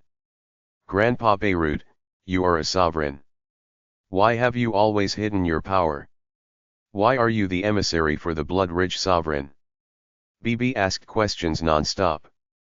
All right, enough of this for now. Your Grandpa Beirut is currently moving at full speed. We can chat slowly once we return. Linley said hurriedly. Linley understood that even for Beirut, traveling through chaotic space posed risks. On the way over, though, Bibi talked non-stop. Clearly, he was simply too agitated. I just can't hold it back. Bibi clenched his fists as he flashed his teeth in a grin, clearly excited. Soon. By the amount of time we have spent in flight, we should be more than halfway there. Just wait a bit longer. Linley consoled. Haha, Beirut suddenly laughed. What is it? Linley and Bibi both looked towards Beirut.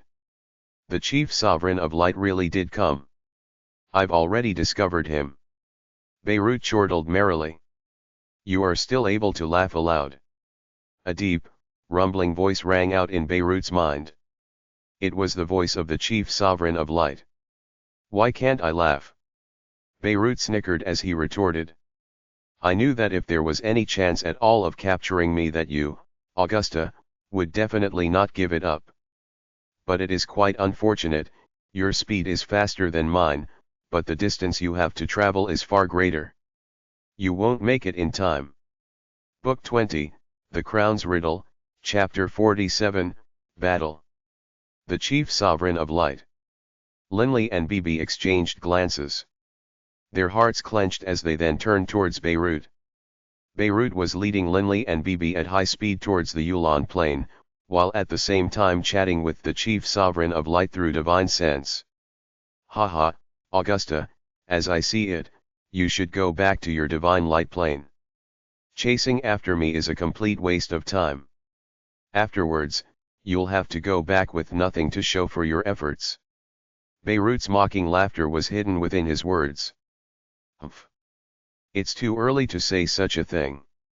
You still have quite a long distance between you and the Yulon plain. You had best hope that you can enter the Yulon plain first. If I catch you, then you and those two people with you will both definitely die. The Chief Sovereign of Light's face was quite sinister. The distance between him and Beirut in chaotic space was quite significant, and he was currently advancing at an astonishing speed. In terms of speed, he was indeed much faster than Beirut. Unfortunately, the higher planes and divine planes were very far away from the material planes to begin with. The vast majority of material planes, however, were located in the same region.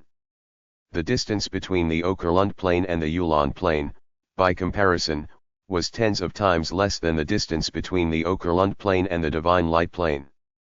Haha, then keep chasing. Beirut didn't say anything else. Within the vast, endless reaches of chaotic space, one side was hurrying forward while the other side was chasing. The Infernal Realm. Linley actually entered chaotic space. A figure covered completely by a black aura mused in a low voice, then let out a laugh. It seems Linley actually isn't willing to give up the Overgod talisman or to give it to any other sovereigns. That Beirut which stands behind him, he really has quite some courage. The Infernal Realm. The Redbud Continent. The Amethyst Mountains. Aside from Beirut, there can't be anyone else.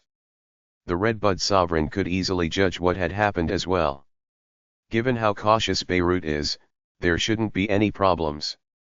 The news that Linley had torn open a spatial rift, then entered it alongside BB, had been quickly reported back to the various sovereigns by the high gods. It wasn't just the chief sovereigns of the various laws and edicts, the other sovereigns had also sent people to watch over Linley's movements. The Divine Wind Plane. Humph, from the Yulon Plane to the Okerlund Plane? Excellent.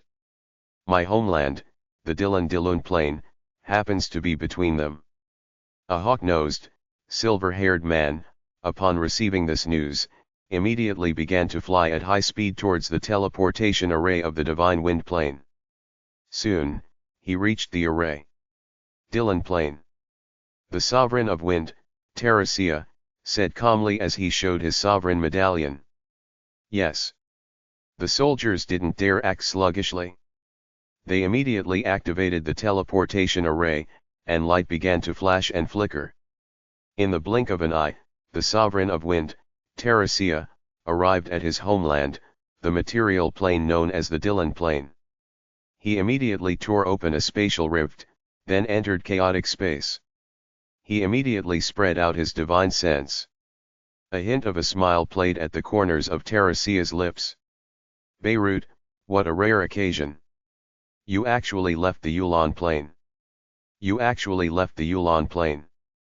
This voice rang out in Beirut's mind, and Beirut's face couldn't help but sink. Grandpa Beirut, what is it? BB noticed that the look on Beirut's face was off, and he hurriedly asked. Linley looked towards Beirut in concern as well. Beirut had an ugly look on his face. Linley, BB, the situation is quite bad. That Terracia is quite close to us, and is in the way between us and home. Given his speed, he will probably encounter us shortly. Terracia. Linley and BB both looked at each other. The Sovereign of Wind, Terracia, was someone who Linley knew. When the Lord Prefect of Skymount Prefecture, Molda, had released the Overgod mission information, Terracia had threatened Linley to try and force him to hand over the 9 soul pearls. If it hadn't been for the blood-rich sovereign's intervention, Linley could very well have been killed by Terracia back then. Grandpa, that's not a problem, right? BB said, worried. This Terracia is a lesser sovereign of wind. I, too, am a lesser sovereign of wind. However, in the laws, he has reached the level of paragon. Thus, he is quite troublesome. Although Beirut was concerned, he still led Linley and BB in a constant advance. Linley frowned. They were both lesser sovereigns, but one was a paragon in the laws. By the looks of it, Beirut wasn't a match for him. Fighting with Terracia isn't a problem. The main problem is, once he ties us down, if the chief sovereign of light makes it over, we will be finished.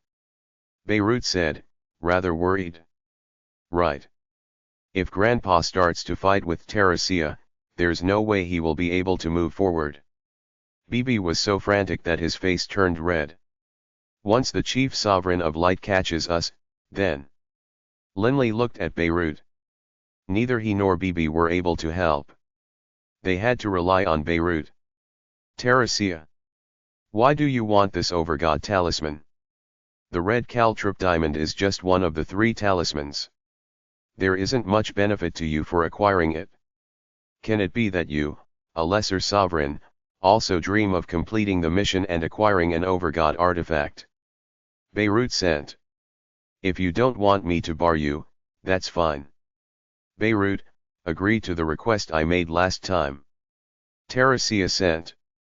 In your dreams. Beirut couldn't help but feel enraged. Haha, if you refuse, then I'll stop you. Soon, I imagine, you and I will encounter each other. Teresia laughed smugly. Beirut suppressed his rage. Speak. Aside from that, what else do you want in exchange for not stopping us? Teresia was a paragon and a lesser sovereign of wind. In terms of speed, he was slightly faster than even Beirut. If Beirut wanted to bypass Teresia to return to the Yulon plain, first of all, he would have to take a very roundabout path that was too distant. And secondly, Teresia could choose to simply travel straight to the Yulon plain and wait for Beirut there. No matter what, there was no way to avoid Teresia. I've already told you what I want. Fine, if you aren't able to satisfy that request, this is also acceptable. Hand over the red caltrip diamond, and I'll let you pass. Teresia sent. Hand over the red caltrip diamond. Wouldn't that have made this journey pointless? Teresia. Don't force me too far. Beirut sent furiously. Force you too far? And what will you do if I do force you too far? All you ever do is hide in the Yulon plain, never daring to come out. Teresia said arrogantly. Humph. Then why don't the two of us have a head-on competition? Beirut sent furiously. Haha. So Beirut, who has the cowardice of a mouse, actually dares to speak such bold words. How rare indeed. Teresia laughed mentally towards Beirut. Beirut let out a cold snort, no longer saying anything. Linley didn't know what Beirut and Teresia were saying to each other, but he was able to guess what had happened, based on the look on Beirut's face. It seems Lord Beirut and Teresia weren't able to come to an agreement. This is going to be trouble. Linley and Bibi had no choice but to wait and watch what was going to happen. Currents of multicolored chaotic energy swirled about, with spatial rifts occasionally appearing. Beirut continued to lead Linley and Bibi forward. Moments later. Grandpa, Teresia. Bibi called out in surprise. Linley stared hard into the distance. That aura of green light. That tall figure with long, flowing silver hair. Those narrow, slitted eyes that seemed to contain a knife-like gaze. That upwards crooking cold smile as he looked at Beirut and the other two. Beirut. Teresia spoke out. Teresia. You'd best leave right now. Later, you won't be able to. Beirut's gaze was cold. Teresia's face suddenly changed. You actually notified a helper. Of course. As soon as I noticed you, I made the notification. Beirut said coldly. Just a lesser sovereign of fire. Do you think I am afraid? Teresia laughed disdainfully. There are less than 10 sovereigns who have become paragons. There aren't many lesser sovereigns who are able to beat me. You, at least, aren't one of them. I imagine your helper won't be a match for me either. Linley rather frantically sent to Beirut, Lord Beirut, Teresia is clearly delaying. The longer he delays, the worse it will be for us. I know. Beirut winked towards Linley. Don't worry, Linley. Everything is as I expected. Seeing how calm Beirut was, Linley couldn't help but be influenced and feel more confident. Linley, last time, the Blood-Ridge Sovereign let you escape. This time, you will find it hard to. Teresia waved his hand, and a cold, sharp light flashed as an enormous, thin sickle appeared. The aura that emanated from the sickle caused the surrounding chaotic space to tremble. His body flashed. Then, like a dragon taking flight, He pierced through the kilometers separating them and chopped down towards Beirut, the sickle seeming to contain the power to shatter the heavens. Linley, take BB and make haste towards the direction of the Yulon plain. I'll be there shortly. Beirut sent frantically. Yes. Linley didn't hesitate at all. A long black staff suddenly appeared in Beirut's hands. The long staff suddenly expanded to a length of 100 meters long and many meters wide, and it viciously smashed over. Clang! The terrifying scimitar tore through chaotic space and smashed directly against the long black staff, but was only able to make it tremble slightly. BB, let's go. Linley grabbed BB and immediately worked hard to resist the flows of chaotic space and make haste towards the Yulon plain. Boss, Grandpa will be fine, right? BB said, worried. If we stay behind, we will negatively impact your Grandpa Beirut. Linley understood the situation quite well. If Terracia were to attack us in order to threaten Beirut, that would be troublesome. Let's go now. After Beirut's battle concludes, he will catch up to us. Although he said this, in his heart, Linley still felt worried. If Beirut and Terracia fought for too long, and the chief sovereign of light caught up to them, what was to be done? Rumble. A terrifying surge of wind-type energy suddenly swept over, actually slamming against the body of Linley, who had flown more than 1,000 kilometers away. Swoosh. Linley actually borrowed the momentum from that surge and fled even more quickly. It really is a battle between sovereigns. Even remnant energy ripples from 1,000 kilometers away are far more powerful than the strikes of paragons. Linley was secretly shocked. He continued to hold BB as he frantically charged forward. Linley and BB constantly advanced forward. A few moments later. Boss, there is someone else up ahead. BB said, stunned. Another sovereign. Linley's face instantly turned ashen. Beirut was already blocking Terracia from behind. If another sovereign came, how could he or BB resist? A fiery light flashed over from far away. Moments later, it arrived by Linley and BB's sides. Linley and BB looked cautiously at this person, and as he slowed down, they were able to clearly see who it was. This is, Linley and BB were both stunned. Long black hair. A long white robe. Scarlet, crimson eyebrows. Blue fire. Linley called out in shock. They would never have imagined that the newcomer was Blue Fire. And, judging from the aura around Blue Fire's body, he was using fire-type sovereign power. Clearly, Blue Fire was a sovereign of fire. Mr. Leyland, you, Linley was completely flummoxed. Mr. Leyland, how did you become a sovereign? BB called out in surprise. Only sovereigns could possibly move through chaotic space at such speed. Blue Fire, you came. A green blur hurried over from behind at high speed. Beirut. Blue Fire smiled as he looked at him. You lead Linley and BB and hurry back to the Yulon plain. I'll help you ward off this Terracia. I'm more than enough to deal with him. While fighting with him, move towards the direction of the Yulon plain. No matter what, don't let the chief sovereign of light catch you. Beirut instructed. Don't worry. In terms of speed, I'm a bit faster than you. Blue Fire smiled. Linley, BB, let's go. Beirut didn't waste any words, immediately leading Linley and BB once more towards the Yulon plain. As for Blue Fire, his entire body covered with a blazing aura, he very confidently stood there in the middle of chaotic smiling as he looked at the rather haggard-looking Terracia who was in hot pursuit. Terracia, you want to seize the red caltrip diamond and offer it to the chief sovereign of light. Give up.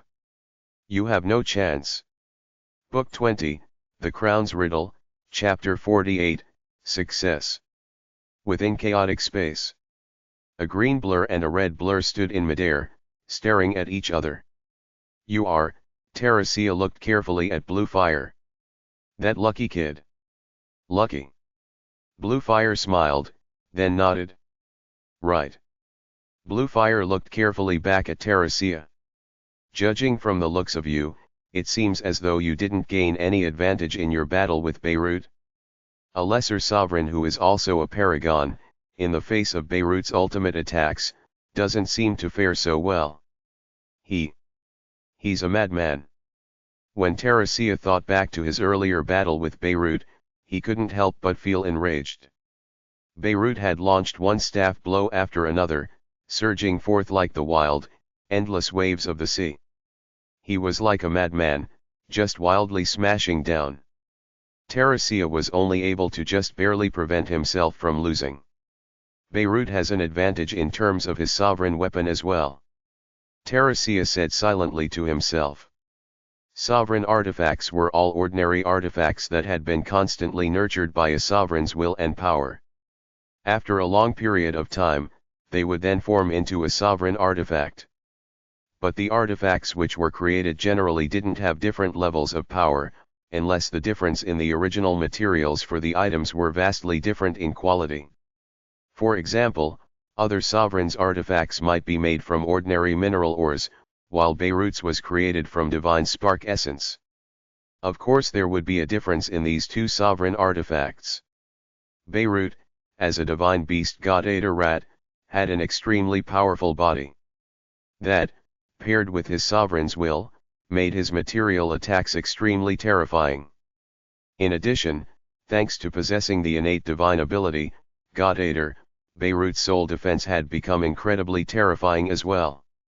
Although they were both lesser sovereigns, even Teresia, someone who had also become a paragon in the laws, found it hard to defeat Beirut.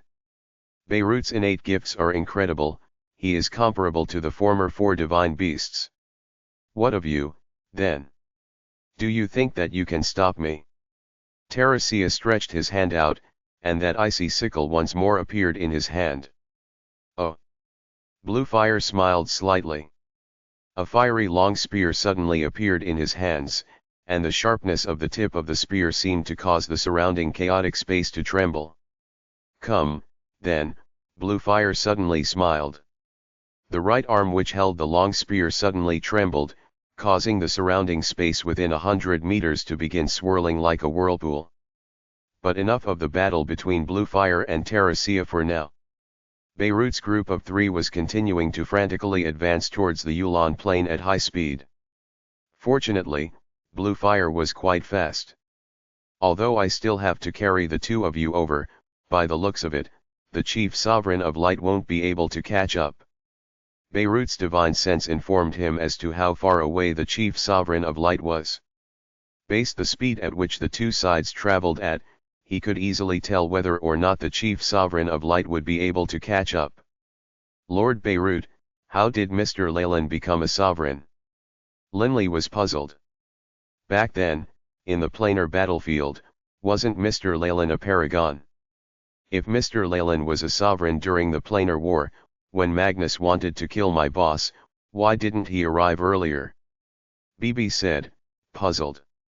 Bluefire is the same as me, his sovereign clone isn't able to enter the other divine planes or higher planes. Beirut said with a sigh. The Bluefire who entered the planar battlefield was just his original body and his divine earth clone. His divine fire clone remained within the Yulon plane.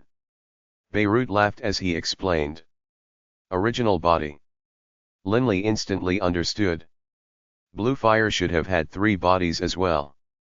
One a saint-level original body, one a fire-type divine clone, and one an earth-type divine clone. Bluefire's fire-type divine clone had become a sovereign. When his saint-level original body joined together with his earth-type divine clone, it naturally possessed the god realm of a high god. As for sovereign power, he could borrow from his sovereign clone. As for the profound mysteries of the laws, his saint-level original body would naturally understand the laws of fire. As for the power of will, upon becoming a sovereign, given how powerful the will of his sovereign clone was, although the will of his other clones would be much weaker, they would still be comparable to a paragon's will. No wonder. Linley let out a sigh. Grandpa Beirut, you haven't yet explained how Mr. Leyland became a sovereign.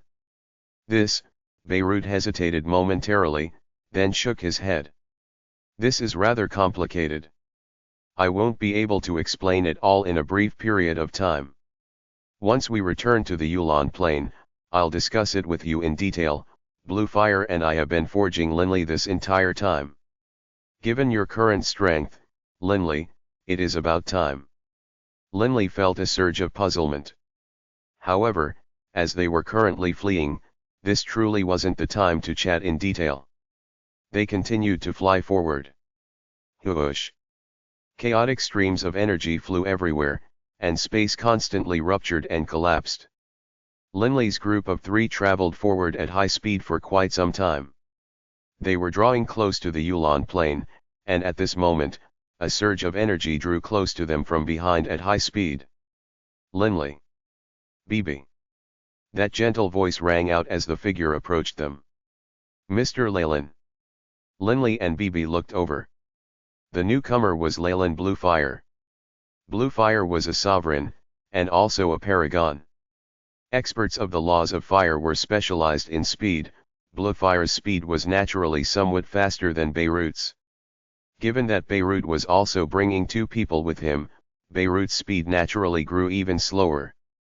It only made sense that Bluefire was able to catch up. Bluefire, how was Terracia? Annoying to deal with, right? Beirut laughed as he spoke. Of course a paragon of wind would be hard to deal with. Bluefire laughed calmly. But I'm a paragon sovereign as well. I wasn't able to do anything to him, but he wasn't able to do anything to me either. Now that both of us are here, that Terracia naturally won't dare to come over and just invite more suffering upon himself. You are all paragons, but I, Beirut sighed. It truly is hard to become a paragon. It truly is. Linley nodded as well. To the outside world, the story was that he was a paragon. But Linley, of course, knew that his power came not from being a paragon, but from his 4-way soul mutation. Haha, Beirut suddenly laughed. The Yulon Plain is up ahead. The chief sovereign of light has been hastening towards us this entire time for nothing. Beirut was quite smug. While speaking, the 4 of them arrived at the borders of the distant, massive plain. Linley's eyes couldn't help but light up. They flew away from the center of that flow of chaotic space and towards the edges of the plain. The Yulon Plain. Here we are. Linley felt extremely excited. After reaching the Yulon Plain, he finally would be able to safely summon the Overgod. In addition, his family and friends were in the Yulon Plain as well. Haha, Augusta. We've already arrived. You've been hurrying over with no stop and no rest, but alas, in the end, you weren't able to catch up. Beirut, while drawing close to the planar borders, stared into the distant and spoke out through divine sense. This was a rare chance for you, but you weren't able to grasp it. You really are useless. A good distance away, deep in chaotic space, the chief sovereign of light, Augusta, simply stood there, an ugly look on his face. That Terracia really is useless. Augusta said to himself. But he understood that once the second sovereign, Bluefire, made his appearance, it was guaranteed that there was no way Terracia would be able to tie down Beirut. Beirut, don't be so smug. No matter how smug you are limited to the Yulon Plain. If you have any ability, why don't you let your sovereign clone come to the Divine Light Plane or to the Infernal Realm? The chief sovereign of light, Augusta, sent mockingly. A fellow who is as cowardly as a rat, actually dares to talk so brashly. But Beirut wasn't the slightest bit angry. As cowardly as a rat? I'm a god-eater rat to begin with. Beirut sent back with a laugh. I, a god-eater rat, love to eat divine sparks. I even like sovereign sparks, haha, and I'm quite sorry about what happened that year. Haha, Beirut was utterly delighted with himself. Augusta, hearing these words, had an even uglier look appear on his face. Linley, BB, let's go. Let's go home. Beirut laughed loudly. Let Augusta slowly stew in his anger. Ideally, he'll die from it. Augustus' divine sense was spread out, naturally, he was able to hear these words. He became all the more enraged. But him and Beirut were like fire and water to begin with, even if Beirut had spoken kindly towards him, Augusta wouldn't spare him. Thus, as Beirut saw it, he might as well anger Augusta a bit more. Oh, time to go home. Bibi called out jubilantly as well. Immediately, Beirut, Bluefire, Linley, and Bibi passed through the planar boundary and returned to the Yulon Plain. In the air above the vast South Sea of the Yulon Plain, Beirut's group of 4 was jubilantly flying through the skies. Haha, when I think about the look on Augusta's face, I feel absolutely tickled. Beirut laughed loudly. We are finally back. It is all over. Linley felt as though he was in a dream. Everything was so perfect. Mr. Leyland, that continent you created is right ahead of us. Bibi pointed towards a distant continent. This continent had been created by Bluefire through relying on his divine earth clone. After having been shaped and sculpted by Bluefire, it was now far larger than even the Yulon continent. In addition, in the past, Beirut and Bluefire had jointly moved tens of millions of humans, many magical beasts, and many types of living creatures over to this continent. In the past 3,000 years, this continent had flourished and reached a population of billions as well. Lord Beirut, I have to admit something to you. Linley said honestly. Beirut looked towards Linley. I have 3 of the Overgod talismans. Linley didn't hide anything at all. Linley still felt very grateful towards Beirut. In addition, he was about to prepare to summon the Overgod. There was no way he would be able to hide that now. 3. Beirut and Bluefire were both shocked. Bibi nodded and chortled as well. That rumor which Molda had made up back then wasn't completely false. The 9 soul pearls had indeed fallen into my boss's hands. As for the Pentametal Crown, my boss was lucky enough to encounter it during the planar war. Haha, the heavens are helping us. Beirut laughed loudly. Haha, wonderful. Beirut, this is absolutely wonderful. Bluefire couldn't help but laugh loudly as well. Linley and Bibi exchanged glances. What was going on? Just because he acquired 3 Overgod talismans, Beirut and Bluefire would lose their composure like this? Linley. Beirut's eyes were shining. He seemed to be a beggar who was seeing a fortune worth trillions. You have 3 talismans. You are about to summon the Overgod, and when you do, remember, you must request a Overgod artifact. As for what type of Overgod artifact, perhaps a defensive Overgod artifact or perhaps an Overgod weapon. Both would be good. You choose for yourself what you want. Right. Bluefire said hurriedly to Linley as well. Choose an Overgod artifact. This is a rare opportunity. Linley, you truly are quite formidable, to be able to hide this for so long. Yes, you've done very well. You've acquired an Overgod artifact. Your actions were completely correct. Haha, I originally only thought you'd have, at most, 2 Overgod talismans. Who would have thought that you'd have 3? Beirut clearly was quite excited. An Overgod artifact, wonderful.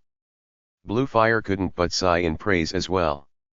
Linley was rather astonished, but then he said with a forced laugh, Lord Beirut, Mr. Leyland, I truly must apologize. I'm not planning to ask for an Overgod artifact. Beirut and Bluefire's laughter came to a halt.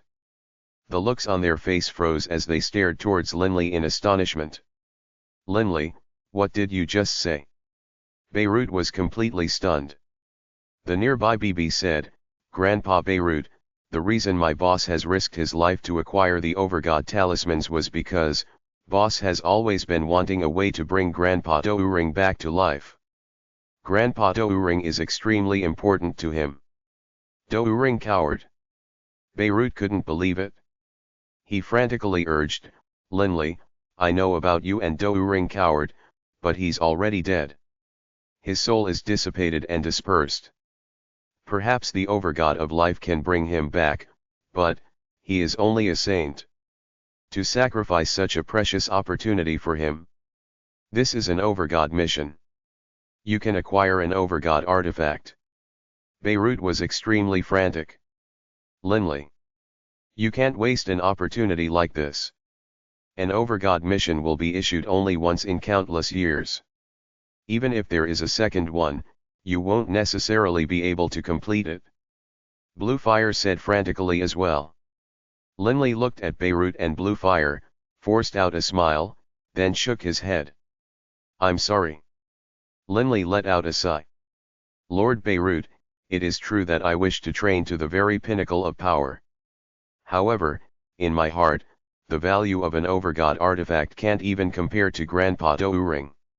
Forget about an Overgod artifact, even if I had to give up my power as a soul mutate, I wouldn't hesitate. In my heart, Grandpa Do'Uring is as important as my parents. He is also my true teacher. Family, teacher, guide. This was what Do'Uring coward was to Linley. Linley, you can't act based on sentiment. This is a rare opportunity. It is an Overgod artifact. Even chief sovereigns would go crazy for such a treasure. Beirut said hurriedly. Linley, you can't give up this chance. Bluefire said frantically as well. Linley just shook his head stubbornly, then said with apologetic regret, Lord Beirut. If it hadn't been for Grandpa Do'Uring, I probably would just be an ordinary mortal. Perhaps I wouldn't even be able to restore my clan. As for the Overgod artifact, it is precious, but I have no other desire, other than for Grandpa Do'Uring to come back to life. I hope that you will understand, Lord Beirut. Linley bowed solemnly. But, Bluefire didn't know what to say. Bluefire and Beirut exchanged a glance. Beirut just let out a powerless sigh. All right, Linley. I understand how you are feeling. You were the one to complete this Overgod mission. I won't force you.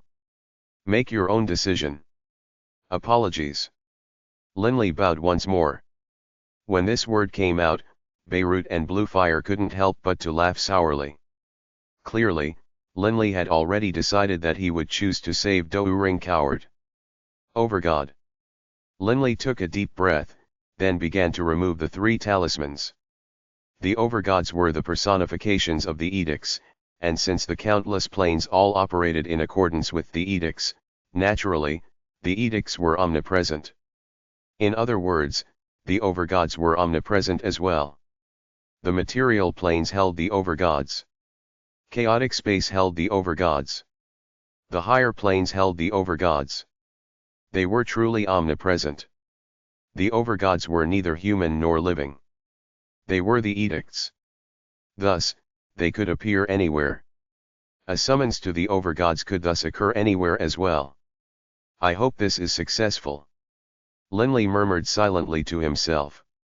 In his mind, the image of Grandpa Do'Uring once more sprang to mind, while at the same time, the Pentametal Crown, studded with the 9 soul pearls, appeared in Linley's hands, along with that red caltrip diamond. The nearby Beirut and Bluefire, seeing this, couldn't help but laugh sourly. The Pentametal Crown just hovered there. The red caltrip diamond hovered there as well. Swish. The red caltrip diamond flew into the final, remaining central setting in the Pentametal Crown. It emitted countless rays of green light, causing even the sun to temporarily seem to grow dim by comparison. Rumble, the world began to shake. A blurry figure slowly began to appear, and a terrifying aura began to spread out. The Pentametal Crown immediately flew over towards the head of that blurred figure. The aura was so powerful that even Beirut and Bluefire couldn't help but bow. Linley's eyes lit up. He knew who the person in front of him was. The Overgod of life.